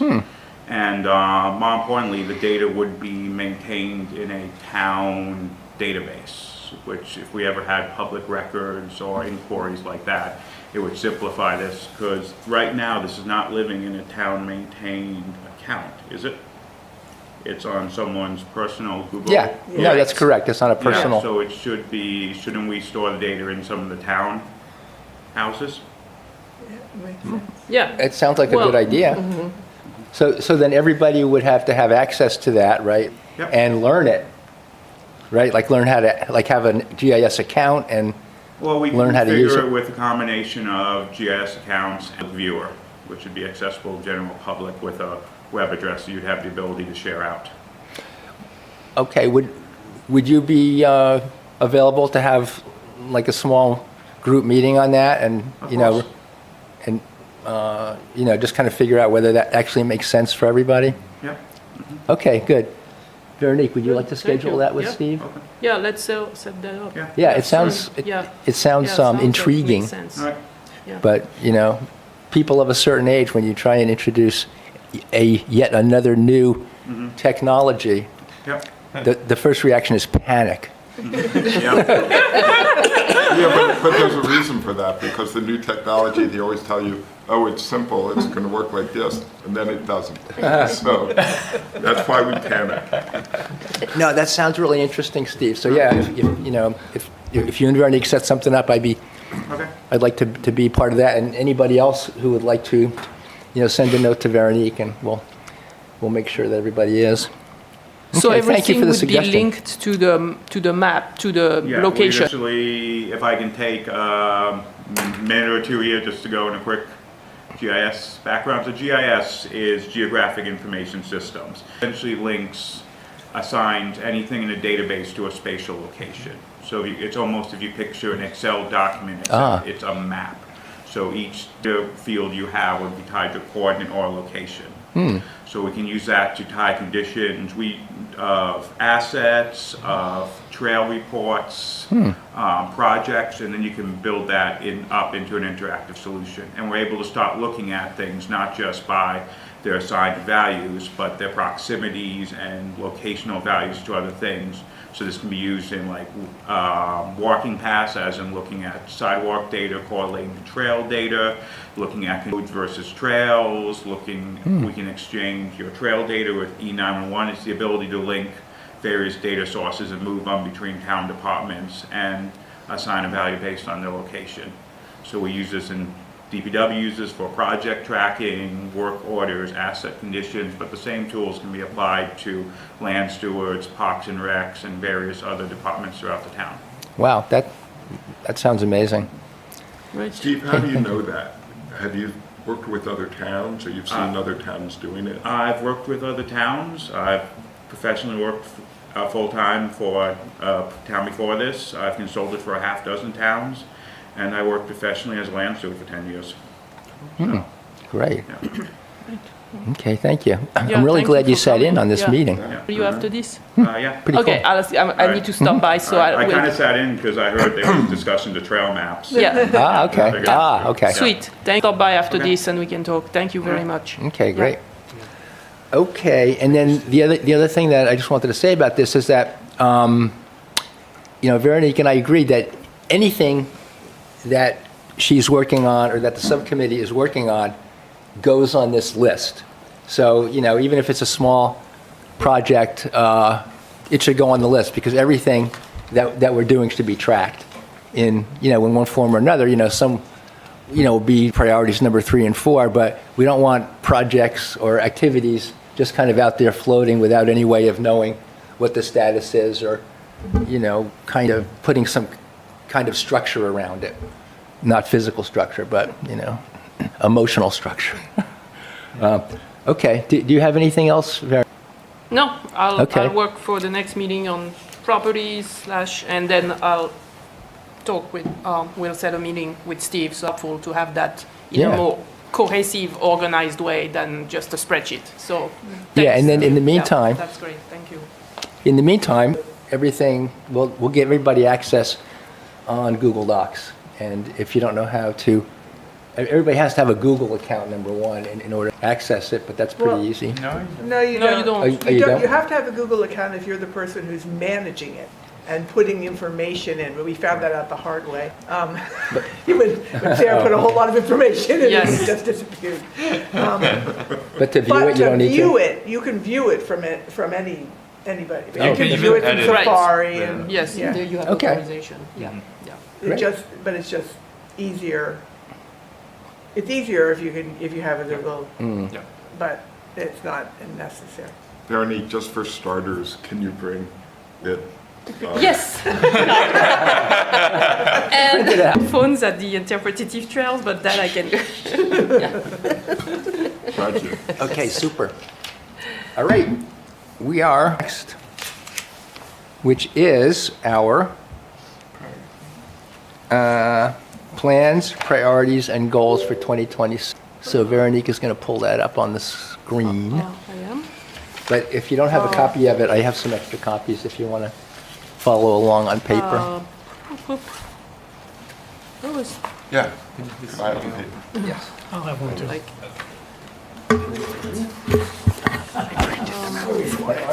Long enough. Thank you.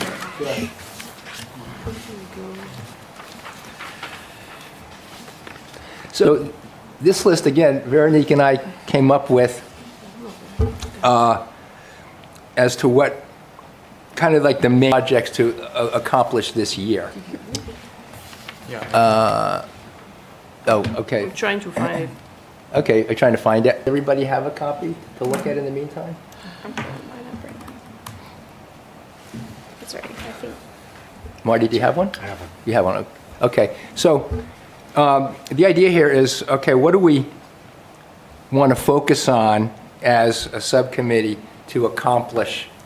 There are things that we, you know, some of these are projects which are already in the works. So for example, the first 4 bullet points, the graphic signs, we heard from Gil and crew, trail maps, we heard from Veronique, and kiosks, you know, building and installing the new ones, and the kiosk repair. That's all part of the same, you know, 4-stream project. So this is underway, and on the project tracker, we have dates that are pinned to it to, you know, when these things can be accomplished. So you heard the progress on each of them. So I feel pretty good that they're all kind of inching forward right now. So now, what's the goal to, you know, bring all 4 work streams together and actually start to put these, and I can't say that we actually have that right now. I think it's going to vary. It's not like everything's going to happen at once, you know, like the Big Bang. It's going to be where maybe, since the priority we talked about being Doe Farm, that may be the first one where all of these come together. And then Wagon Hill is another priority, so, you know, that will come together. But you know, certainly, Veronique, if you disagree, I would hope that by the end of September, the beginning of October, we have this whole project. We have updated maps, we have signs, we have kiosks that are either new or that are repaired. So if I was going to throw out a date. For all of, or for Doe Farm? Well, Sorry. no, okay, you can do, yeah, tell me that I'm full of it. Yeah, so I guess the answer is I don't really know. Yeah, you know, That didn't work. I think it's great. I think everyone knows that, April or something, April 1st. Veronique is full-time. And this group is, you know, is really, I won't say in charge of, but has like most direction as to how Veronique works. And so this is great having this. And if we can put in the dates, I think, if we can put in some dates that will help Veronique set up her time and her schedule and everything, so she knows Prioritize, yeah. what we're trying to do. I think that's probably the most important thing we do as a group every year, is set up this sort of goals and objectives and timeline, because that'll focus the whole, you know, everything we're doing for this period. And I like your idea of having the four like meet together. We talked about in the budget, should Veronique be full-time? One of the counselors said, I will vote for that as long as she's working on the trails, because the trails are so important. Yeah. And this ties in neatly with, you know, what he was asking for, so.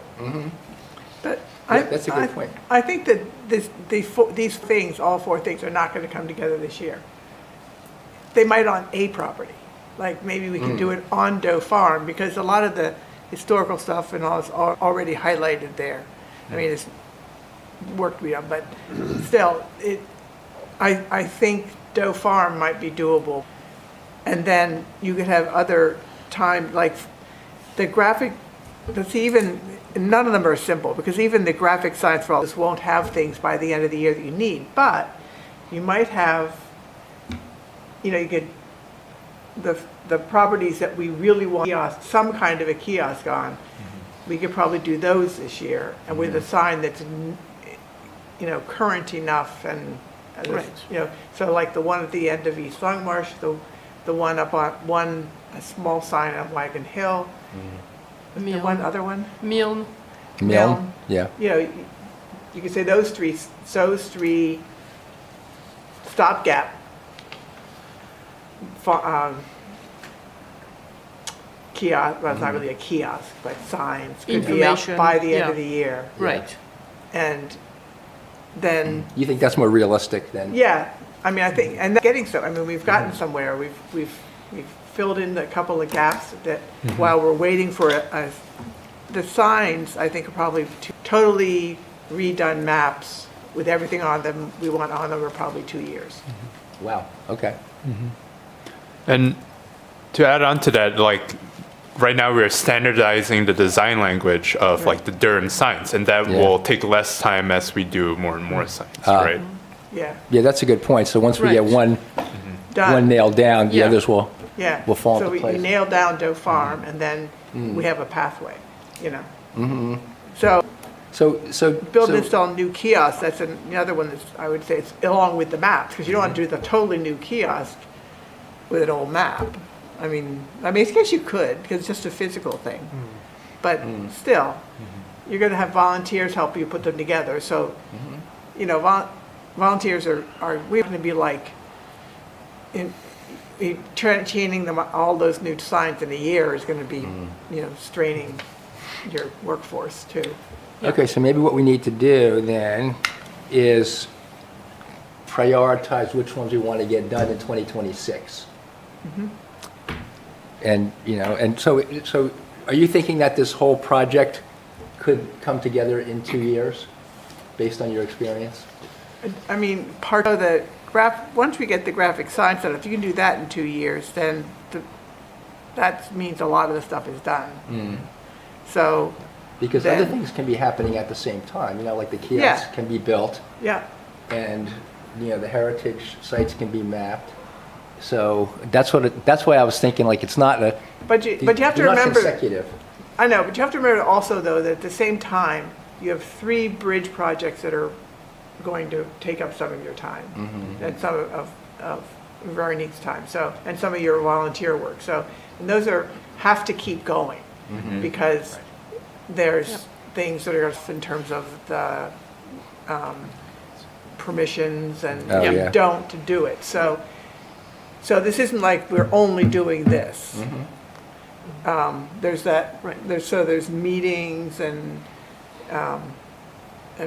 volunteer days, and so I think for this project, 3 years to actually end to the end of everything, kiosks, everything in the ground, maps. Yeah, I hope you're wrong, Ann. I'm just wondering if maybe you and Neil and Veronique can get together and look at the tracker, 'cause we haven't all really been able to see that. And maybe come up with a plan that you would bring back to the committee next time and say, you know, given the resources and everything we have, gives a good timeline. And then we could say, you know, maybe someone thinks that, maybe Carolyn says, well, I can be here. Or I can't be done that stuff in here, but the committee can decide if your proposal makes sense. Okay. So, I mean, the three of them more than the rest of us.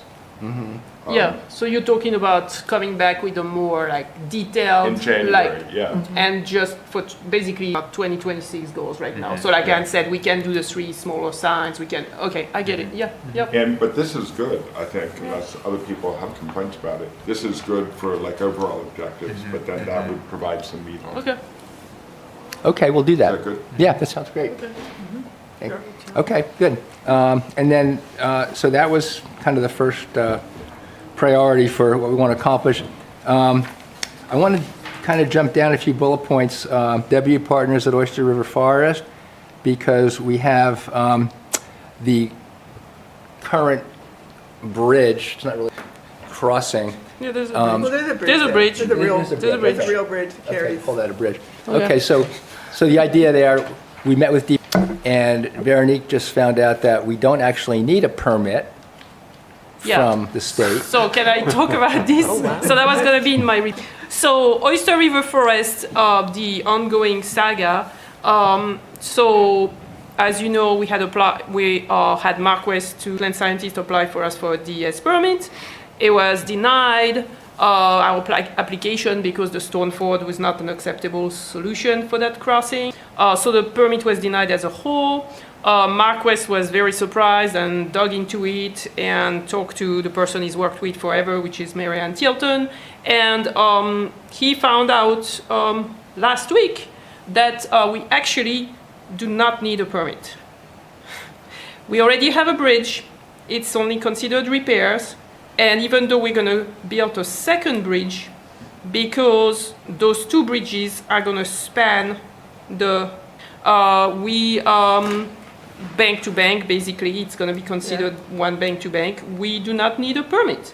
So we are still going to wait for April 15 because we did the consultation with the New Hampshire, the Heritage Bureau, and there are endangered blending turtles living habitat there, and that's their wintering habitat. So we are not going to do any work before April 15. We're still going to do the work. DPW, Rich, Neil and I and Sam met there a couple weeks ago, and we came up with a plan. We're going to replace the top deck of the existing bridge because it's quite damaged, and we don't think once it's lifted to be raised, it's going to hold up anyways. Identified things that the volunteers could do to help DPW with the workload. So we can volunteers and us can work of the 2 bridges, and DPW is going to raise the existing bridge, do all the work in between on the upland, and do the grading on the other side with the erosion going to the proposed second smaller bridge. Yeah, and we can put the deck on the second. It's going to be a shorter bridge span than the existing one. It's just going to be like a 9 foot long. We figured, and the existing one is about 15 feet. So some of the work can be done by volunteers, and we're going to encumber the funds that had been put aside for this year by putting a purchase order for the materials through Gail, and I'm working on this to be done by next week. And then it will be a matter of coordinated with Rich and Sam as to when they can do the work. And I just want to remind, we have to do that bridge the same width as the existing one, because the small tractor from the contractor we use to mow that area has to go on that bridge, so it has to be sturdy enough to support a small tractor. And there is no access from the top of the property since the Brookdale development was built, so that's the only access there. So that's the updating news on the Oyster River. And MarkWest gave us a letter to the effect of his talks and the fact that we did not need the bridge because of the rules. So the timing for that would be for it to start in the spring when everything thaws and the mud is gone, like probably late spring, early summer. Well, it has to be done after April 15, and we are hoping, I think Rich was hoping to do that late April, like probably a week. We'd have to close the trail because obviously once we lift the first bridge, there'll be no access, so we'll have to close the trail from both ends and inform people, on the signs and on the website and everything. But yeah, we're hoping for, because we still should do the work between April 15 and October 15, because that's the date that we're allowed by the Heritage Bureau to protect the wildlife. And so we are targeting early spring so we can get it done. And obviously this will depend on, DPW's manning and, because they offered to do the work, but that's also going to depend on the time frame's going to depend on them. So. Okay. So we can be pretty sure that's going to get done by the fall. Yes, yes. Okay. And so then the other, just kind of moving up a couple of bullet points, building a more accessible trail at Jackson's Landing. We spent a lot of time talking about that. And Veronique, correct me if I'm wrong, but I think we're confident that we can get that done also by the fall. I agree. Yep. Okay, good. Even if we have to take it in a couple phases. Exactly. Yep. Okay, that's cool. Okay, and then mapping invasive species on properties and creating a management plan. That's kind of a stretch goal, I would say. And as Carden mentioned, we have great news that the town council approved for Veronique to become full-time starting in April. So extremely pleased about that, and that's going to give her time to do projects like this, to figure out how to map the invasive species. Yeah, so on mapping the invasives, we had talked with Ted Howard, and we are still waiting to connect. We were going to try to work with some UNH forestry students or natural resource students to do transects on some of the properties. Some of the mapping has been done at Doe Farm, RCCD. So we are looking at other properties and, what would be the most useful, so that we can do more targeted, effective volunteer work. I think we've done invasive removal work, manual, I'm talking right now, but it's kind of scattered, I feel, So if we had a better mapping of the invasives, I think it would be great, and it would be ideal to work with natural resource students who already know how to identify and know how to do transects and things like that. So that's something we're working on with Ted. Ted has some contacts with the forestry at UNH. And two volunteers who had worked with us at Pike are in the natural resource, and I've also contacted them. They had offered to do some work of support, so I contacted them to start that in the spring. So I think I would say that that's kind of a soft goal, and maybe identifying properties. We're not going to be able to do that on all the properties of real concern right now. Our efforts. So. Yeah. So this is a goal that's going to appear, year after year, because it's going to be a long-term process. Steve, there's an invasives map on. You have an invasives map being started. Developing an invasive tracking map that Nick uses as part of his herbicide so that's for the right-of-ways. program, but we can expand that easily enough to encompass this as well. Right. So we have a glossary to identify more, all the other invasives that we have on the land. Right now, it's just geared to the ones that we're targeting with pesticides. Right, But so we Japanese knotweed. Yeah, but we built it to be able to expand it farther, so we can. So could we use that database possibly? Yeah, we can grow that database out and use it to support this initiative. Okay, so we could have the people on the ground use the field maps to use. Okay, great, super. Wow. Thank you. Okay. Yeah. Great. Okay, and then just to finish up real quickly with this, the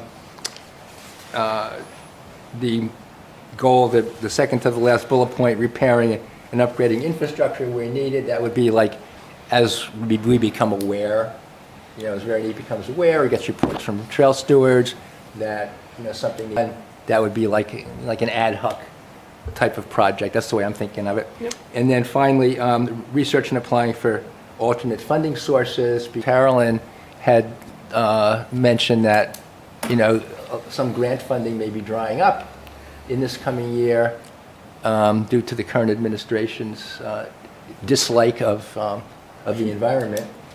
And so, yeah, that's something that I think about, and, you know, Yeah, there's still opportunities. There's the New Hampshire Bureau of Trails for like trails accessibility that I want to dig into to see if we could get some support there.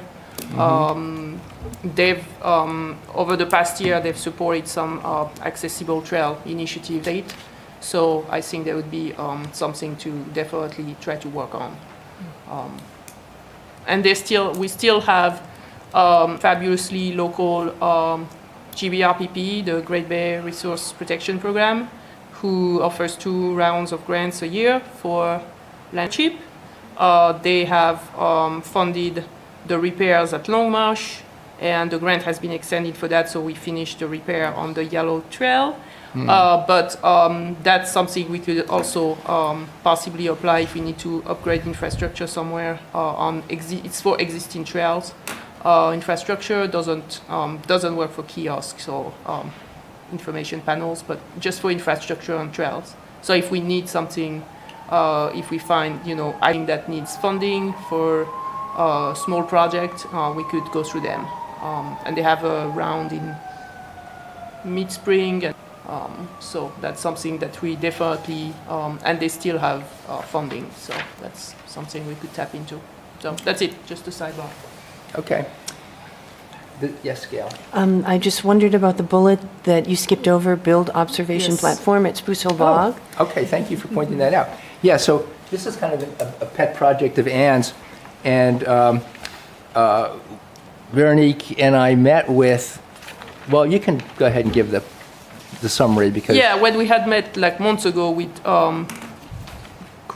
what's his name? Greg?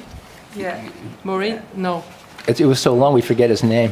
Yeah, it's the person who built Yeah, the bridge at Longmarsh already. Marsh, yeah. Yeah, Did a and very nice job. he worked with us, and we determined like cut a couple trees for better viewing on the bog, which they can do because they are forestry operation also. He sent a rough estimate. Yeah, 6 to 9. Yeah, 6 to 9, and I reached out a couple weeks ago. I'm waiting to hear. I know they're, more detailed estimate, so we can work on that. And for that observation platform, we really need to work on the component that was the education that was going to be done through Alex Contosta and her team, who's doing observations and research at the bog. We had her here this spring, I think. They have made a good poster that we could use parts of the poster to put on the sides of the platform. Is both an infrastructure but also a big education component that should not be missed. So again, that's obviously going to depend on funding. That's not something we can build with volunteers because of the slope and what it takes to build that platform. That's something we have to contract with somebody to build.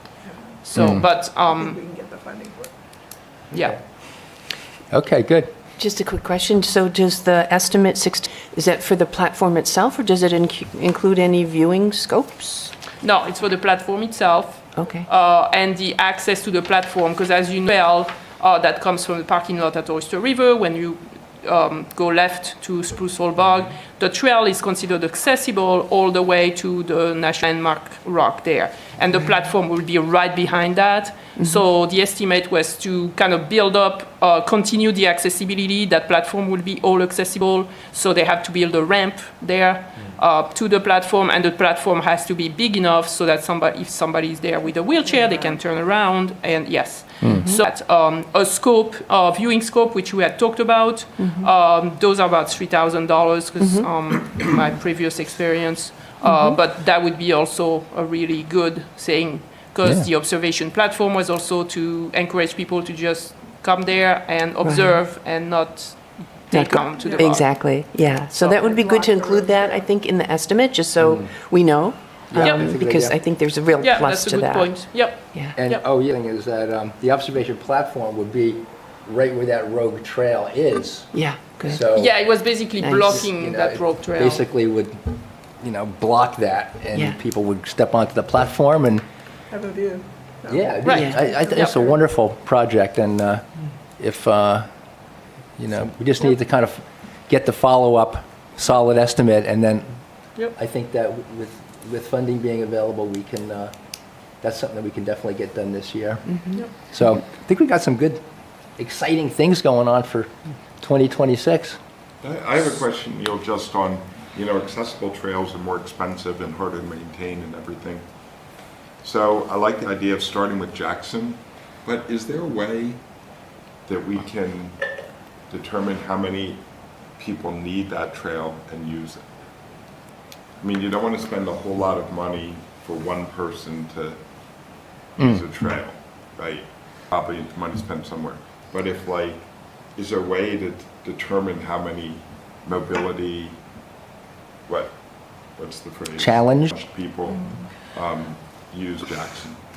What do you think? I mean, I think we could track how many people use it through the Yes, through the counters, counter, but yep. in terms of, we Yeah, probably it's hard would to- need to station someone out there to.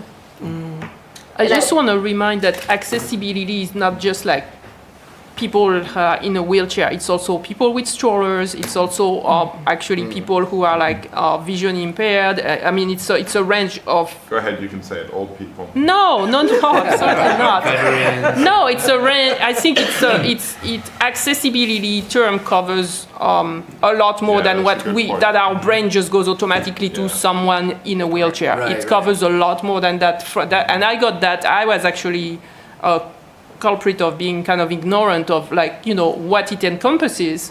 Like I never thought about encompassing like vision impaired or people who have a hard time like deciphering a sign and things like that. So it definitely encompasses more than just a person in a wheelchair. So I think the Jackson Landing is not gonna be a costly project, and I think the fact that we did the accessibility, some of the things are very low cost. Like the accessibility study pointed that a lot of the trails didn't have enough places to stop and sit for people who get tired after 0.3 mile or things like that, and those are very low cost. That's why we said we'd start with things like that, like building the benches with the scouts, the materials. It's just PT. It's not going to be very costly. I think we all agree that everything that was denoted in the accessibility study we cannot fix, or we physically cannot get done. I don't think that we pretend to have to be able to provide an all accessible, in the sense of the all accessible trail, like the trail in Concord that is just open cost like $50,000. I mean, I don't think we're just trying to make the trails, I would say, more accessible. That's I think that's the goal right now. Yeah. Right. Yeah, I would agree. And there may be some support as well and funding from Riverwoods with the proximity, if they find value in their residents being able to come down and access the water or walk, Right. picnic by the water. Yeah. whatever. Yeah, that's a good idea. Yeah, I just wanted to, Cardin, to your point, I think it's a if you build it, they will come kind of scenario. My own experience, I was very naive, but when I traveled with a friend who's totally opened my eyes to accessibility or non-accessibility, we would call ahead to places to see if they were accessible or check their websites, and if they weren't, we just wouldn't go. So I think if you build it, they will come. Yeah, I'd like to add one more thing before we move on. Can everybody stay for 10 more minutes or so? Is that okay? So I'm kind of I'm working on a proposal to the town council in my mind, and I've kind of jotted down some notes after the first of the year that in working with the council on getting our land stewardship coordinator to be full-time, I started thinking about how I'm going to really benefit from this, number one. And number two, that we have we have a resource in this town that nobody else has, because we have twice as much preserved land in Durham than any of the other 52 towns in the Great Bay watershed. We have 32.5% of our land is preserved public land. The average is 15.5%. And we have 20 miles of trails. We have 5,500 acres, 18 properties. So, and we're kind of talking to ourselves because it's almost like a well-kept secret until you guys put together this Discover Durham Trails.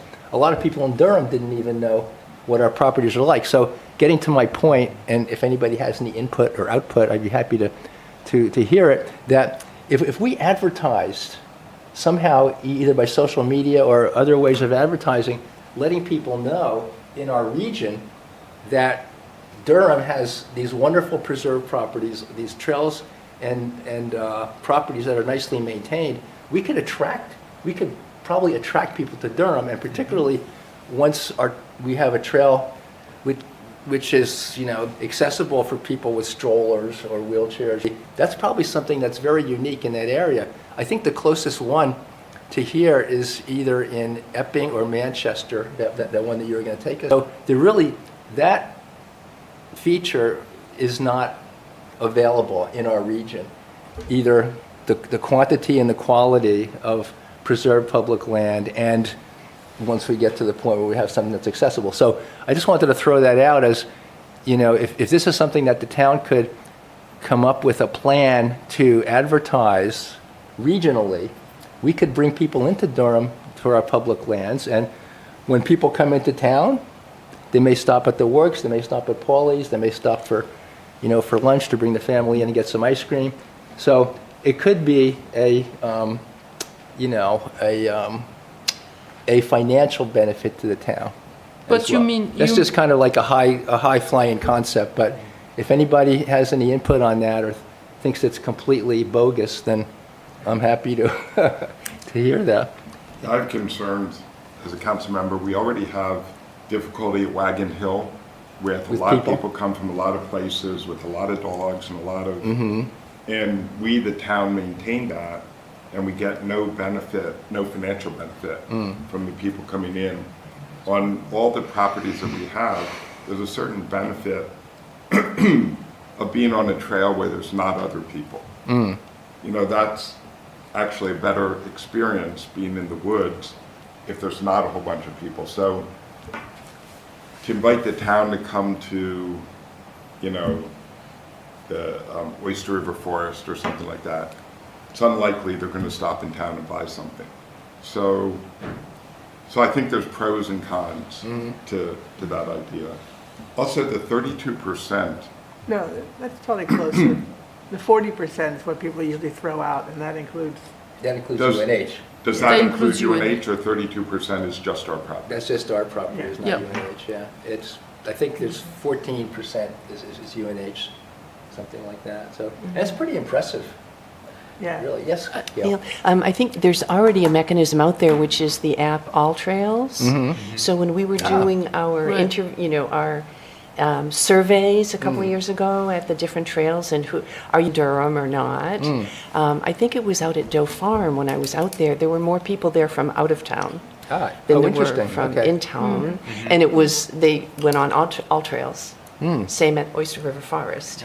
Yeah, just one time on ours. Oh, yeah, that's interesting. So that's a mechanism, but I think to your point, Neil, about accessibility, I think that's a big plus. And I don't know how All Trails, if that's part of their feature or not, but letting people know that things are more accessible, I think would be a big bonus to people who have Right, and mobility Trail issues. Finder, so on Trail Finder, if we made a trail more accessible, we could have the information, we could connect with Trail Finder and have them update the. When you recommend people to Trail Finder, make sure that the trails that they have on them are legal.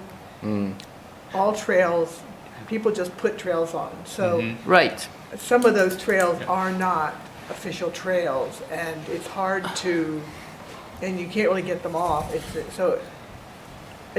All Trails is wonderful, but not in terms of like trying to dedicate to town stuff to All it. trails, Gaia, GPS, they all pull from OpenStreetMaps, which is a publicly maintained community interesting. database that anyone can put mapping in. It's actually on our website. It shows trails, POIs, businesses, point of interest. We started a project, the GIS department did in probably 2022, of the idea of making a town master recreational map. And that's kind of what brought me into this meeting today. The idea was we collect the park and rec assets on a tool that our land stewards and previous land stewards had access to. And from there, we'd mapped on it, and then that would be built up into an interactive web map with the ability to filter trails by activity types, accessibility, wow. and then that map would then be used to generate trail maps. So I'm kind of playing catch up with what's been happening with trail maps currently. The idea would be a singular map where it'd be interactive online, it'd be able to be printed out in 24 by 36 for kiosks and 8.5 by 11 pages that would show trails, property boundaries, POIs, and the map would be designed in a way that the symbology style would mirror both the web version, the paper version would mirror them, but the maps would be able to be updated in fairly real time with a series of software scripts similar to parcel maps and other maps, so it would be reflected in a current version. Wow, okay, thank you, Steve. All right, well, in order to move ahead, would you like to give your report, please? Do I need to speak fast like last time? Like 1, 2, 3. Okay, so the easement monitoring, fieldwork and reports are all done. I have just Baudet to do for Fish and Game, and but everything else has been done and sent and filed on the OneDrive, the town web host, and printed in the storage room downstairs. So it's all. In November, we had a record 310 hours of volunteer work, which is worth almost $11,000, and that I'm kind of at like almost 800 hours by now, so of total volunteer work for this year for land stewardship. So I think that's probably close to 30. Pretty good. It's pretty close to 30,000. Yeah. Well, that's great. Pretty good contribution from volunteers all around. Sarah and I had organized the January Discover Durham Walk event, and that's because we had a meeting just last week, so Sarah and I went ahead a little before, and we decided to organize the January event. So Rachel has done the poster and put a sign up online. I think we have like for us. already 20 plus people registered for that. Yeah, so it'll be great. Friday, January 23rd from 5 to 7 at Wagon Hill with the gracious support of John Gianforti from the director of the UNH Observatory, and it's going to be an astronomy night. And we chose the date with him, so he suggested that date. It's not red full moon, but there's going to be hopefully good visibility, interesting features. And he has a rain program, which is if the weather is not with us that night, it's going to do an indoor program, and we'll fit close to the date, but he has a presentation that he can do indoor. And I think either it was at the library or here or at UNH, but to be determined. But he has like a secondary plan. So. Great. And then we met again. So last week the group met. Erin Hale is going to be out of the country for the next semester. So we have enrolled Bettina Sietz. She works for the UNH Co-op Extension. She lives in the faculty neighborhood. She comes to all the events, and she was very interested to help us. So she's on board. We met last week. We planned the February and March events.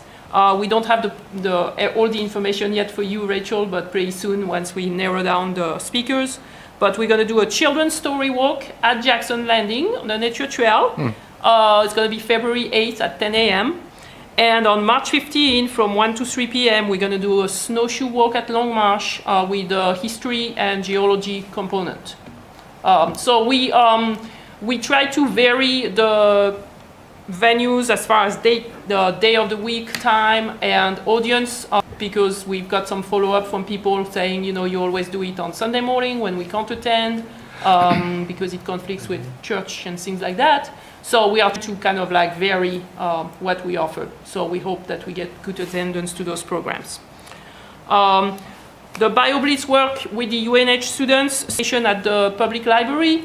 It was very lightly attended, but fortunately it was recorded. Craig Stevens sent over Philip. It was recorded, it will be available soon on the website, and we're gonna work with him to kind of like portion out like sections of it to draw people's interest through the Friday updates or and put it on the website on like the Conservation Commission page. It's ready now. Oh, thank you. It's up. Oh, Okay. Thank you. And I also attended their capstone presentation. So that was their capstone presentation was the next day because of the snow day at UNH, which was great. I appreciated that they basically, we did a slideshow together for the presentation at the library, and they actually did a separate, they had to do a separate presentation, which they used a lot more of like their research methodology and things like that for their presentation at UNH. So it was great. So we're very thankful for their support. And now we're moving on to the preparation phase for this with our subgroup. And so I hope we can meet in January. I'll send some dates. And basically, we have the material, we have the letter already typed to reach out to specialists. We're going to reach out to volunteers to get a pool of volunteers and plan for the day and what we need to do for the next step. Stallworthy survey will be completed and paid for by the end of the year. Put for it this year. I'm meeting with Todd this afternoon. We have a couple questions for Paul. Paul has identified a number of small issues there. Things that the town could correct. There's old rights for sewage flowing and stuff like that. So we want to kind of dive into that to see what we should be doing about them. But Paul is gonna set the corner monuments this week. And he will file the plans, he should file the plans next week. Oyster River Forest Bridge, we've already talked about that, so that's on the docket for next year. And then I attended Monday's Agriculture Commission meeting. I was invited by Teresa and John. The Agriculture Commission wanted to talk about opportunities for food production on town-owned land. So it's kind of an interesting roundtable, and they wanted to look about opportunities of planting trees or farming, or they already have the community garden at Wagon Hill. They wanted to see if we can revisit the possibility of having a community garden at the top lot, which was apparently explored before. So it's just a good talk overall, kind of see if we want to gauge the interest from neighborhoods and things like that. They wanted to make sure that in the future, if there's new easements or acquisitions from the town, that we think about, and the Conservation Commission thinks about of the deed and allowing for agriculture use. So that was just, one of the members, Lee, we're going to talk today about bees and pollinators and what kind of, like, basically information we could conjointly put out about that. And that's pretty much the report for this. I submitted my year-end report to Karen to be put in a town report. And I think Neil submitted the Land Stewardship Subcommittee, and I will send a copy of my report to everybody after this meeting. So that was like a kind of like recap of the year. So that's it, and thank you for the support, and I personally am looking forward to ticking off a lot of the things on the goals and do great things in the coming year, and being able to work conjointly with like Rachel from DPW, from Parks and Recs, and Rich from the support of different other committees. I think it's nice that we can all work conjointly. There's also going to be a newsletter that is started by Sage, who worked with the IMAC. It's going to be a sustainability newsletter.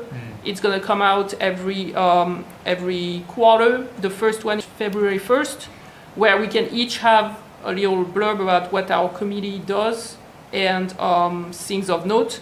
So I'm hoping that what we submit for February 1st would have one sentence about the BioBlitz.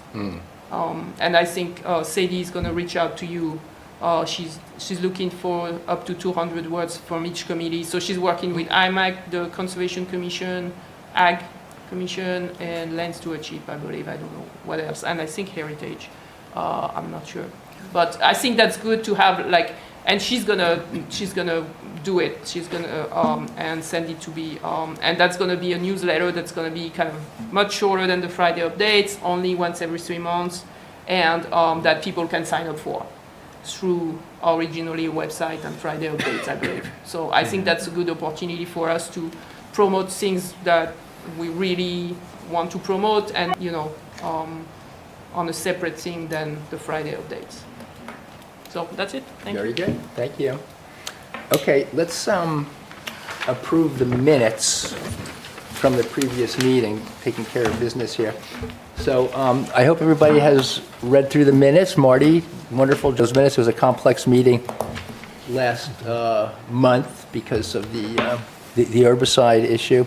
So do we have, if everybody has read them, do we have a motion to approve? So move to approve the minutes from October. Okay. Marty, would you like to second your own minutes? Ken? Okay, so any discussion, anything need to be changed? Yes, Gail? So I had 3 questions.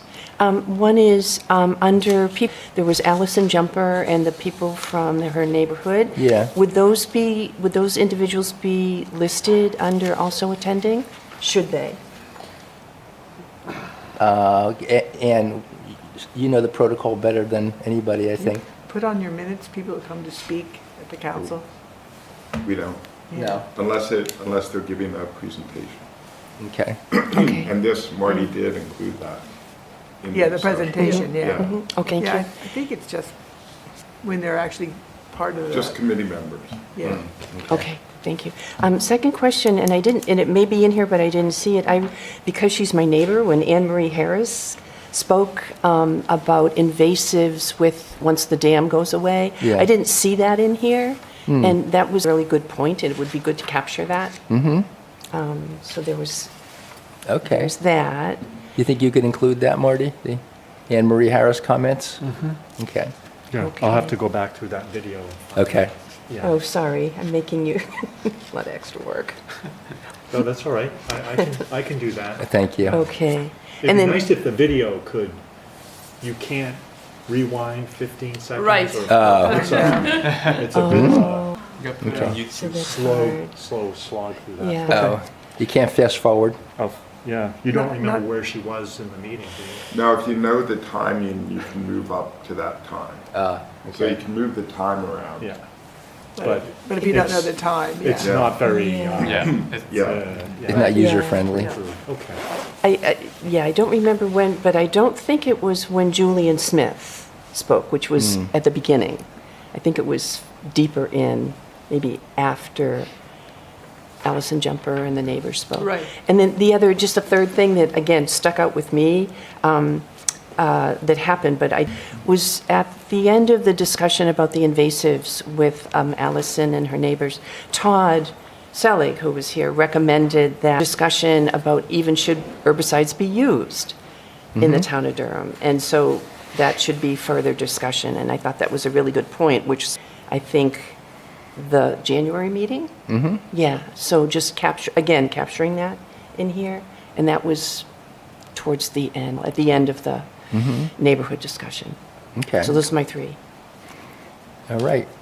So we have a motion and seconded, so should we say that we're going to approve the minutes with those Additions.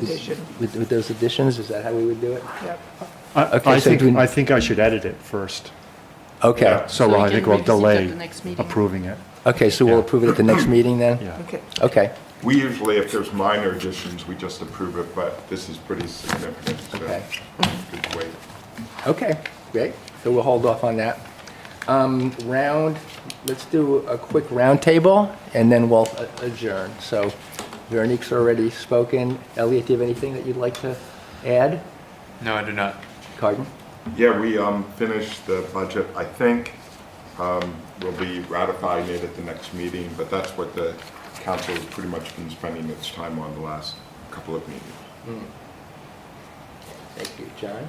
Nothing to report except to note Veronique's presentation to the Durham Agricultural Commission. And is it any good?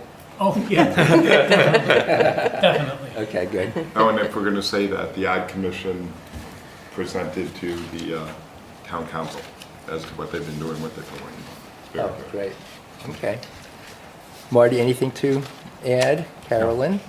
I will just say that the Bickford Chesley-Shen, Yay. and I just want people to recognize it's not just a Durham property, it's one recognized throughout the state. So it was really important to preserve, and I shouldn't say preserve, rehabilitate. And, you know, it's beautiful. See it all in its glory when it's all done. Thank you. Gail, do you have anything else to add? No. Any more work for Marty to do? Okay. Ann? Nothing bad. Great. Okay. I just have two really quick things. Number one, to Gail's point, on January 13th, I'm scheduling, or in the process of scheduling, an herbicide application roundtable, which is what Todd had spoken about. And it's going to be with the neighborhood from Mathis Cove Road, Rich from DPW, Nick Benyon, his licensed applicator, and two folks from New Hampshire Department of Agriculture. One is Doug Saigan, who was here last month, and another guy named David Russo, who is the toxicology expert. So that's one thing. And so everybody from this subcommittee is invited. So I'll send out an actual, email to remind you. But I'd like to get an idea, once I send this out, if you can just respond to me and tell me if you're interested in attending. It's the day before our 15th meeting for this subcommittee. The reason why I wanted to schedule it is because one of the topics is going to be going over those four options we want to recommend to DPW as to how to treat herbicide application in the right-of-way. And then I'd like to be able to vote on that at that meeting. So 13th, and then we'll have our meeting on the 14th. So if anybody is interested in attending that, please respond to my email that I'm going to send out after this.